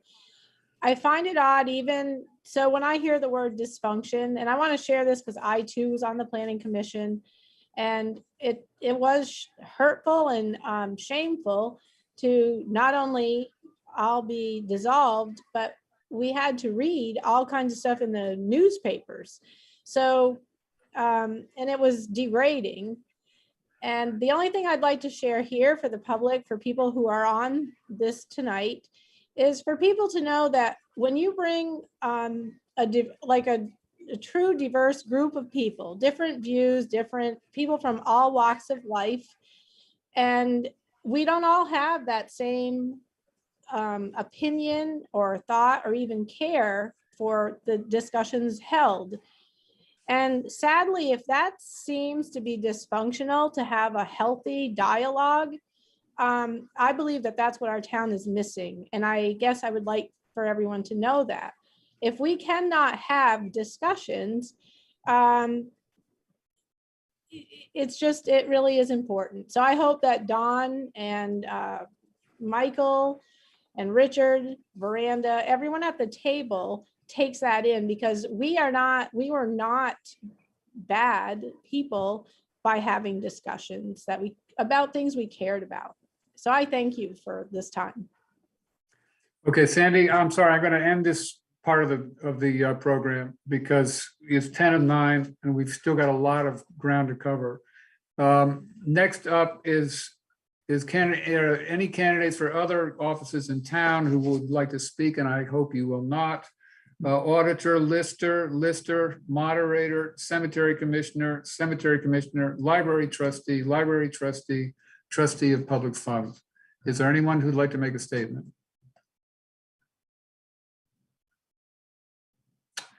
Okay,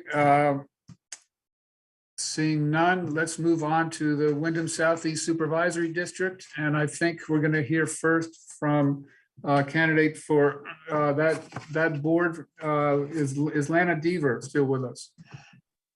I am. Can you hear me? Yes. Hi.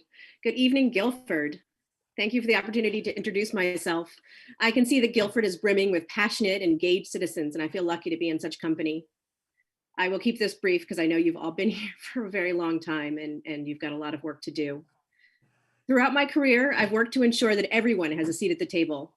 I believe in community action, and I believe in doing the hard work it entails. From Meals on Wheels, Big Brothers Big Sister, the Root Social Justice Center, to my current work as a youth and transition case manager at Youth Services. I have devoted my life to this work. I'm running for the school board because I believe that a successful community starts with our students. We have to support the parents and educators who are working so hard and doing things that they never imagined to keep our children safe and growing during what are some of the most challenging times in recent history. If there was ever a time to work together and strengthen our connections, it is now. I know that I'm capable of finding common ground with all members of our community, and that together we can work to find solutions to the challenges we face. From experience, I've learned that each of us, at our core, seeks the same things: love, safety, to be seen and heard. We need school board members who are capable of meeting that need, and I am the woman for the job. I look forward to the opportunity to working with you and to healing some of these divides that I've heard tonight. Thank you. Okay, thank you, Lana. Are there any other candidates for the school district board who would like to speak? Particularly if you're in a contested election. Sean Murphy, you're going to give a presentation. Is this about your candidacy, or is this your presentation about the school district year? No, I can wait until the presentation. Okay, well, I think you're up. That's. Oh, all right. All right. You are presenting. This is Murphy. Oh, well, thank you very much. Yeah, I moved to Guilford 53 years ago after I graduated from college. And I'm Sean Murphy. I live on the Heinsberg Road, so I've been here for 53 years. I first became a school board member for the District 6 board in Brattleboro for the BUHS board. So I was a representative from Guilford for that board. When the merger happened in 2019, I decided that I wanted to run for the unified board, the WSESD board. And I did, and I've been there since. So I've been on school board related things for many years. I am the chair of the finance committee of the school board. Tonight we had the informational meeting for the WSESD presentation to the public for the budget. So speaking of budgets, there seems to be a lot of information out there and a lot of people who have questions about spending for schools. Let me give you a little bit of background. The WSESD is a unified district of 4 towns: Putney, Dummerston, Guilford, and Brattleboro. And in those 4 towns, there are 9 schools, and there are over 2,200 students. And there are 420 plus staff. So it's a big entity, a very important entity. Our job is to see how well we can educate the students of all 4 towns. And that also includes the high school, the middle school in Brattleboro, where the Guilford students go, and the WRCC, which is a career center. So it's a big entity. The budget this year, because there was some question about budget and some talk about the expense of schools, the budget this year is $60,293,834. So if you take that number, it's actually up quite a bit from the previous year, 7.6%. But this is a year like no other year because of the pandemic. And the federal and the state government realized at the beginning of the pandemic that learning capabilities for students was tremendously impacted in a negative way. So the state legislature and the federal government made available the ARPA funds, which is the American Rescue Plan Act, and the ESSER funds, which is the Elementary School and Secondary Emergency Relief Act. And so we had those funds available, in addition to which, well, let me start over a little bit. So the number that I just mentioned, that $60 million, is increased. But if you subtract from that the grants that came in, the education spending this year is 47,703,562.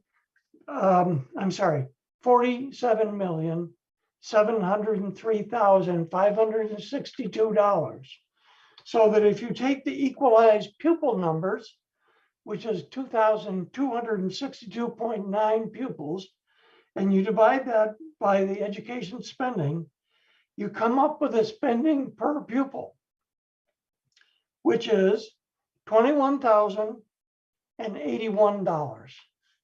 So that made an equivalent tax rate of 1.630, which means that the tax for education on $100,000 home in any of the 4 towns or Brattleboro, before it was equalized with a common level of appraisal, it means that on $100,000, the tax on that property would be $1,630. So our adjusted tax rate in Guilford is 1.738. So if you have $100,000 as assessed property, then you will be paying $1,738 for that $100,000 of assessed rate. So in actual fact, the taxes this year in the town of Guilford, because of the large increase in the yield that the state legislature assigned to all school districts in the state, and because of the ARPA and the ESSER funds, the tax rate in Guilford is actually going down 1.6% for the education tax rate. Now, there are some estimates, so it could be by the time the tax bills go out that there'd be a little bit of tweaking, but it will still be in the negative range.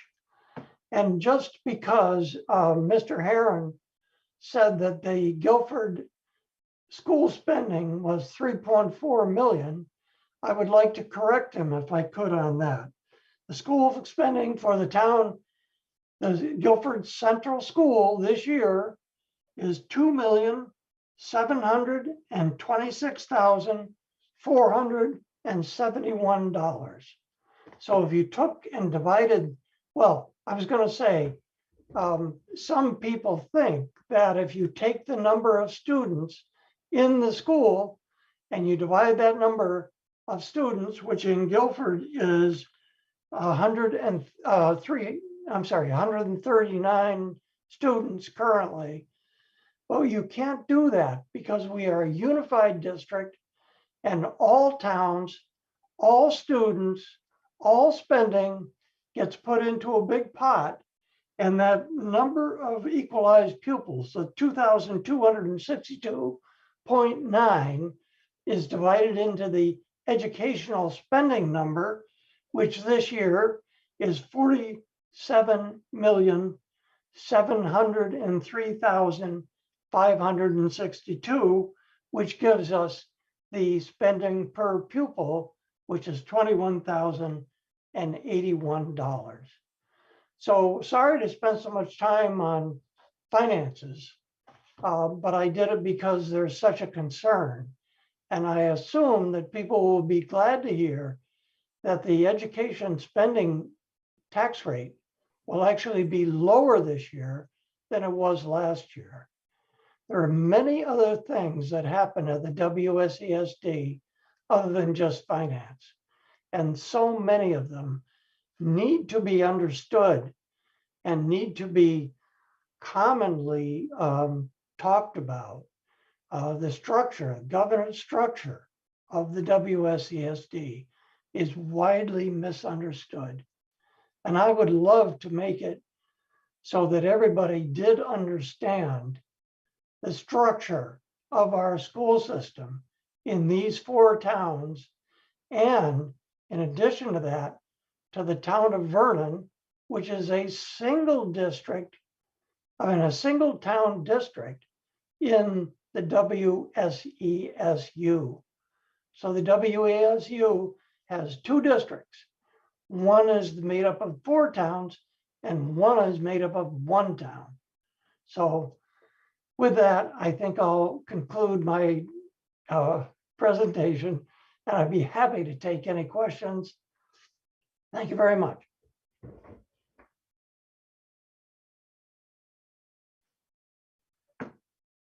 It's after 9. Do we have 1 or 2 questions for Sean? Mary Wisman.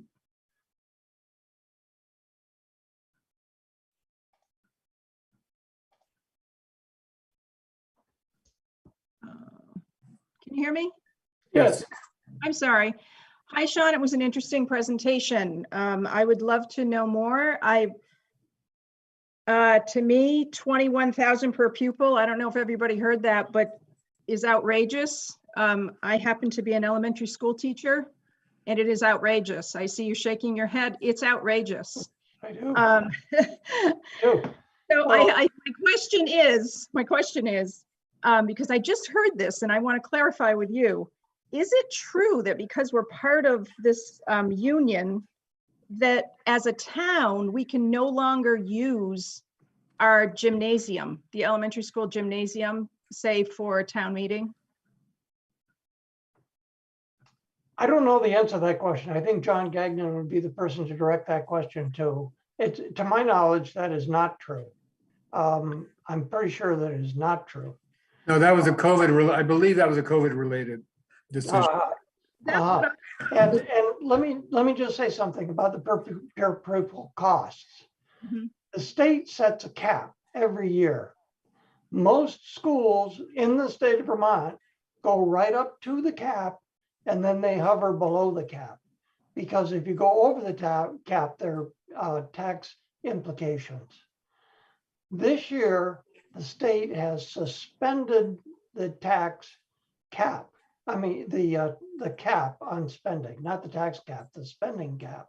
And the reason for that is that these last 2 years have been more difficult, more challenging for students, family, staff, and administrators than we've ever experienced before. This has been an incredibly difficult time. And we have always been below the cap ever since I've been on the school boards, and that's 18 years. No, in the high school, used to be the high school or the Guilford Central School or any of the schools now in the merged district, that we've always stayed below the cap. And because of the help they received from the federal government, and because the state said a very high yield number, the taxes are actually going down, as I said before. So the actual amount per pupil is it's not an egregious amount. It's what it costs to educate a student in a public school system. I'm sure you do a great job with what you do. I just know that if I have 15 children in my room, and if I had 21,000 for each of those children individually, with what I could do with that, if somebody handed me the 21,000 cash, what I could do with that for my classroom, it doesn't make sense and it needs to be fixed. And I know that's bigger than what we can do right here. Let me say something, because that's a good point. You would have to create your own building. You'd have to heat your own building. You'd have to have your own buses. You'd have to have your own library. You'd have to have your own music department. You'd have to have your own counselors. You'd have to have your own central office. So it's, you know, $21,000. If you think that $21,000 just takes care of the teacher-student relationship, it'd be nice if it could, but we have so many other things to cover. So many other things. It's huge. It's And huge. a lot of Okay, those, Mary, can we move on to, Jason's got a question, and then I think we should end it and go to Beth Bristol, who's going to give us a presentation on the school, and we can get out of here on a high note and a feeling good about our school. So Jason, do you have a question? Yeah, I'm ready to go too. I just I was confused because there's a warrant was issued a few select board meetings ago for $3.47 million to pay for Guilford for the school. And you're saying it's 2 point something million. Yeah, so I want to know right why. here. It's right off the budget for this year, which is available on the they signed a warrant. WSCSD Excuse me, sir, website. Sean, hang on a second. They signed a warrant for 3.47 million. That's what I want to know is, would they sign more money away if it was only supposed to be 2 something? I'm not sure, because they definitely signed a warrant for $3.47 million. And we can go back and look at the select board meeting if you like, but that's what it is. Yeah. Well, one thing I've learned, Jason, in education spending, in education, there's no linear path for funds. Everything, you have to consider money going in and money coming out. But the school budget for Guilford Central School this year is $2,726,471. And that's available on the WSCSU website. Thank you. Okay, thank you, Sean. Now let's go to Beth Bristol and She's alive. I hope you're still there, Beth, because we want to hear from you. And people, this is a wonderful presentation. If you haven't seen it before, I urge you to stick around and take it in. It's all about our school. Thanks, Rick, and thanks for having us. I am joined this evening with the other members of the Leadership Council, so I hope that it'll be seamless as we transition between different presenters, but I'll call them out. So I'll share my screen here. And hopefully it comes up. There we go. I would like to start off the presentation by thanking the school board, especially our Guilford representatives, Sean and Kelly. It is a thankless job at times, and I think all of us on the Leadership Council appreciate and understand that, and can't thank you enough for the extreme amount of time and dedication that you've put into it. So would like to start off with that. Just to help those of you who may not understand the difference between the Leadership Council and the school board, the Leadership Council is something that was formed out of the merger that happened a couple years ago, with the sole intent of providing a local voice to the larger school board. And so it's made up of administrators and staff at the school, as well as community members. We're a group of 10, and we meet monthly, sometimes twice a month, depending on what's going on. And then we provide feedback to the school board. Sometimes they solicit our input, sometimes we give it unsolicited, but all of it related to Guilford and helping to promote the needs and desires of the Guilford school. So we are looking forward to when the Leadership Council can reintegrate and revisit the school building. Because of COVID, we haven't been able to. It's something that we look forward to most in what we do, is being able to spend 1 or 2 days a year inside the building and really understanding and seeing what happens there. I would like to invite the select board members, current, future, to come in and do the same. It'll give you a better understanding of how things operate, how the money is spent, and a good appreciation for how wonderful our school is. So as we go into the presentation, we will start with a slide here that our principal, John Gagnon, is going to speak to. So John? Hi, good evening. I'm John Gagnon. I'm the principal at Guilford Central School, and it's an honor to be here tonight. And thank you for having the Leadership Council. So there have been challenges and there have been solutions here this year with the 21-22 school year. So as the slide shows, there's been COVID testing, contact tracing, and then the administration, just the logistics of running a school during a global pandemic. I will say that we've been very fortunate. The community has been really supportive. The school community has adhered to the safety guidelines. Our school nurse has done a tremendous heroic job in terms of the COVID testing, contact tracing, et cetera. Staffing shortages. Like you folks who are in private business with us in public education, we faced staffing shortages this year. Specifically for our school, we had some staff that were out on leave that decided not to return for the school year, and it took us some time to find suitable replacements in terms of teaching positions, and shortages in terms of substitute teachers when folks were out for various reasons. Those shortages are getting better, and a shout out to the subs that we have. We've had some Guilford community members who have been constantly in our building filling these shortages, and we really appreciate them. Resource availability, again, like everybody else, there have been supply chain issues and challenges. Again, we've soldiered on through those. And finally, with safety protocols, the children and the staff have been masked for the entirety of the school year.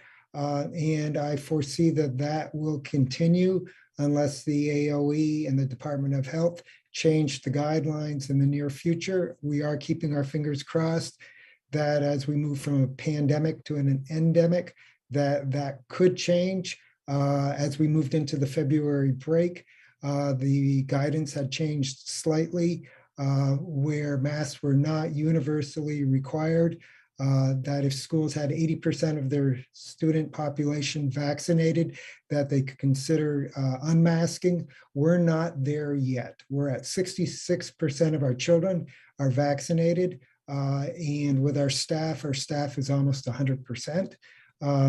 And so we wait to see where we go with the virus. And but I got to tell you, the kids are fantastic, and they have adapted to all of the different protocols, and they are my heroes every single day. Turn it back to you, Beth. Thank you. Next, I'll invite Sarah Rosso to talk about outdoor classrooms. Hi, can you hear me? My name is Sarah Rosso. I live on Lee Road, and I am the Farm to School coordinator at Guilford School, and I'm here to talk about our outdoor classrooms. So in fall of 2020, the Guilford School announced that one of our major responses to the pandemic would be to get students outside as much as possible, because that was one of the safest options. And we got an amazing response from our community in support of that effort. And we had community members organize a fundraiser, as well as come together to build these incredible pavilions that are serving as outdoor classrooms for our classes. And so we wanted to let you know that we are so grateful for those, and we are putting them to good use every day. It's really wonderful to see kids utilizing these pavilions every day. And we've also had community members and parents donate firewood and donate jet sleds and bags of kindling and lumber for natural play areas. So we're really grateful to the community support that we've gotten to help develop these outdoor classrooms. And we at this point have an outdoor classroom area for every grade level. For some, that means an area of the forest where they have a play area and a stump circle and a fire circle and some tarps hung up to create a classroom area. And then for some, they utilize these pavilions. And you can see in this bottom picture here, we have this outdoor play area that was built by parent volunteers that our first graders use pretty regularly, and other classes too. So it's been really exciting to see the outdoor classrooms really being used a great deal. And Guilford School for a long time has been working toward a goal of increasing our outdoor education. And so this has really supported us in moving toward that goal. So I think, let's see. So we use our outdoor classrooms for a number of different things, and different grade levels use them in different ways. Our pre-K program is in their outdoor classroom every day for about at least 4 hours. And they have a completely nature-based program. And then grades K through 6 utilize their outdoor classrooms for playtime, for mealtime, for snacks. I cook over fires with them pretty regularly. We're moving forward with more nature-based learning. There's a lot of social emotional learning and team building and working on 21st century skills that happens in these outdoor classrooms. And there's also a lot of academic work that's happening in the outdoor classrooms. There's kids reading and writing and doing science out in the forest. And so we use them in lots of different ways every day throughout the year. So I think that's all I have for this slide, Beth. So I wanted to talk a little bit more about the nature-based education that is happening at Guilford School. We are involved in a long-term professional development relationship with Antioch University that we started last year. We have some grant funding that's helping us access this professional development. And so we're working with folks from Antioch who are supporting our teachers in creating integrated curriculum that allows them to use the forest and use their natural surroundings to teach a lot of the curriculum. And so different teachers are in different stages with that. But here's some pictures to show you some ways that nature-based education is happening at Guilford School. On the left here, we have some 4th graders who this fall engaged in a soil study that was all outdoors. And we have in the middle, there's a pre-K student who's practicing sitting very still there to feed the birds and learning all about birds and the natural world around her. And then down on the lower right, we've got some students in a fort that they built in the forest. And then the upper right shows you a 1st grader who was, this was part of a plant study that 1st graders engaged in last fall. They were plant scientists and they learned all about plant science through being outside and learning about plants in the garden and the forest. So we're utilizing a, so here it says the garden-based so NGSS is the science standards, and STEM is science, technology, engineering, and math. So we're able to teach a lot of different things through nature. And like I said already, our pre-K program is primarily outdoors. Okay, Beth, next slide, please. I'll try to keep it quick. Sorry for rambling. So the Farm to School program, this is my primary focus, although I help a lot with the outdoor education stuff too. So our Farm to School program involves, gets all students, pre-K through 6th grade, involved in hands-on gardening projects, cooking projects. We're about to start up our sugaring season. And the cooking that we do usually involves some produce from the garden. And this winter, it's been a lot of cooking over campfires. We also do lessons around nutrition and composting, and our kind of major goal is learning about agriculture and learning about where our food comes from in very hands-on ways. And we have some great partnerships with local farms. We work closely with Franklin Farm, and they supply us with maple syrup and they supply us with ground beef. And we are very grateful to be able to use those in our cafeteria. And I think I'm happy to answer questions later, but I'll leave it at that. And I hope that everything I said was accurate. John, I don't know if you want to jump in and correct me on anything about the Antioch piece, and I hope I didn't misspeak about anything, but I think I covered it. You're doing a great job, Sarah. Thanks, John. Okay. Sarah, that was great. So John, we'll continue with you and speaking about student achievement. Thank you, Beth. So I want to emphasize that Guilford Central School was well positioned academically prior to the pandemic. We had done a tremendous amount of work around our core instruction and our interventions for students that were struggling, particularly with reading and with mathematics. So going into the pandemic, we had really good systems and structures in place. And so in 2019, we were recognized as one of the top 10 highest achieving elementary schools in the state of Vermont. And this was based upon our standardized testing scores, being above the district and the state averages. Now, this is great, and literacy and math are core fundamental academic skills that all students need in terms to succeed in life, to open doors to whatever future that they are wanting to be involved with. And their standardized scores. So we're proud of those scores, and we recognize that that is not the total picture in terms of student achievement for children. And I also, as the second bullet says, existing programs and best practices help prepare for the challenge. So we went into the pandemic, into the initial closure in good shape. And the fancy term is multi-tiered systems of support. Education is filled with jargon. And what it really means is that we give each child what they need in order to succeed academically. So next slide, Beth. Thanks, John. So speaking about the whole child, some quantitative data that we have in terms of how are we doing with the equally important measures of student engagement, student safety, a sense of belonging, a sense of the school culture. So we do surveys. We do them.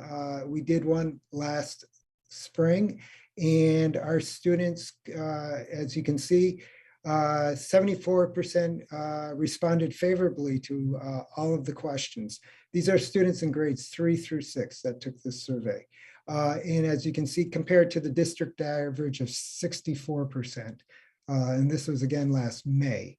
As an addendum, we did a survey in October, and our results were at 77% compared to the district average, which was at 59%. So there's room for us to grow, but comparatively, we're doing a good job, and we strive to do even a better job. And then I also want to emphasize that ongoing program development focuses on all needs of students and of children. So that's the academic, the social, and the emotional. This year, we've been very fortunate to have a social worker on staff 2 days a week, and that is due to the federal funds that Sean was speaking about earlier in his presentation. It is a part of our system of supports for children. It's been a long time in coming, and it's one of the benefits of consolidation is that we as a town were able to provide mental health supports for our children. And we do have children that do need that level of emotional and social support. Next slide, Beth.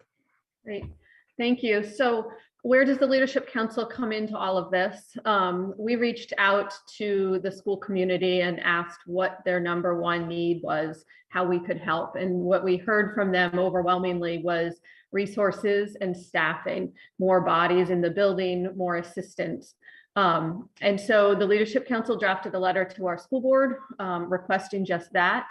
And we're happy to say that those additional positions are in fact included in the budget that's before you for approval this year.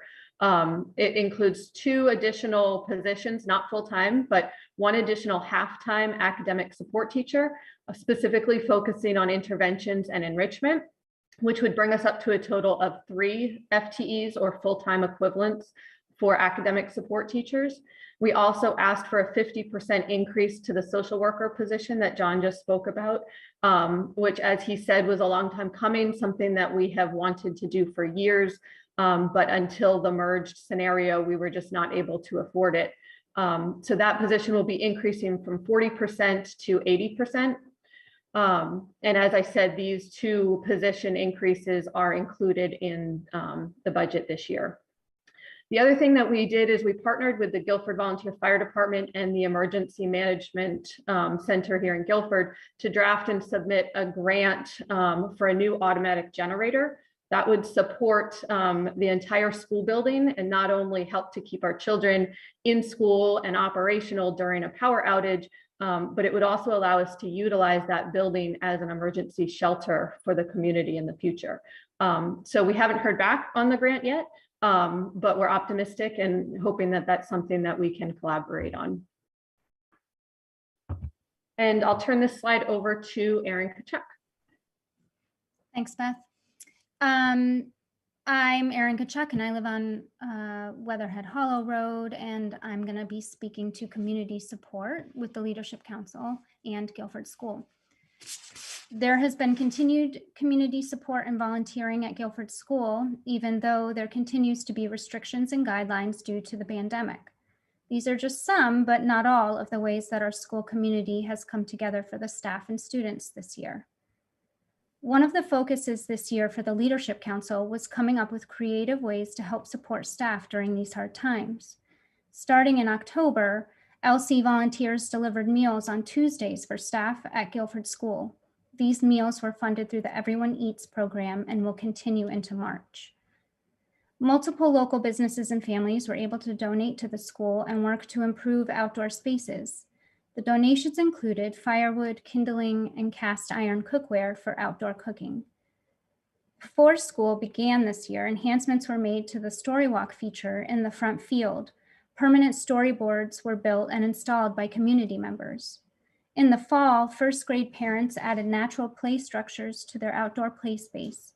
Parents also organized and led a soccer program after school that was able to include all grade levels. Guilford School held a winter activity program this year where each class was able to go sledding and skating at Memorial Park. They also had special classroom activities, which included STEM projects and activities in their outdoor classrooms. Parents were able to sign up to chaperone and attend along with their children in these activities. Sixth grade parents have also been able to volunteer and co-lead different projects during the sixth grade clubs. And I think you're up next, Beth.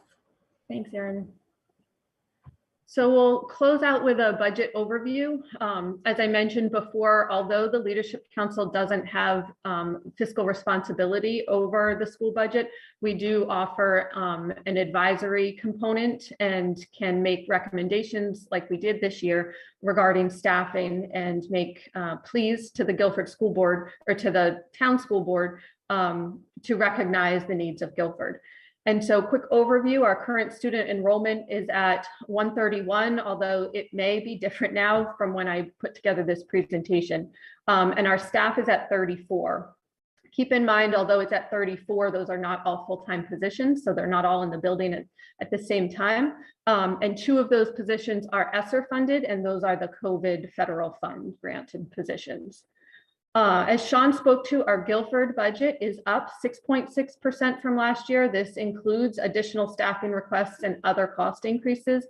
However, as he explained, the tax rate is estimated to decrease by 1.6%. And as he also mentioned, that's due to the increase in the homestead property yield and the increase in federal funding. So I can't answer specific questions on the budget. That would be Sean's purview, but I will say that the Leadership Council very much supports the budget. We're excited about the additions of the new positions. We're grateful that the school board heard us, listened to our voice, and made those changes to the budget based on our request. We want all residents to be supportive and encouraging of our school. So like I said, we welcome everyone to, when they're able, to come in and have a look at what we do. So with that, I will end the presentation and open it up, if I'm able, to any questions. Okay, a couple questions. I see Ann Ryder's hand is up. This is not a question, this is a comment. Basically, I just wanted to say that the Guilford School has been a leader in the area of outdoor education since before the pandemic. They were well positioned for the pandemic but other schools, both in the district and the whole area, have looked to Guilford for modeling and leadership and really doing an outstanding outdoor education program. And I really want to thank the school for doing that. It certainly has been a huge benefit during the pandemic, but also before, and it will be after the pandemic as well. Okay, thank you. And I think it's time to wind up, but I want to thank the Leadership Council and John Gagnon. You people have amazing energy and enthusiasm for a presentation this time of night. And I'm very grateful to you for your presentation and all your work for the school. In closing, I will say, as I said at the beginning, that everybody at this meeting cares about the town, and we should remember that. And I hope that next year we can look forward to a less contentious town meeting in the school, face to face, and the way it used to be. And with that, this is your humble moderator, Rick Zamor, thanking you all for attending, thanking the Grange, the Broadbrook Grange, and the town, and the wonderful guys at BCTV and CORE, who's also wonderful but doesn't work in the evenings. So thank you all for coming, and I will see you later. Let's get out of here.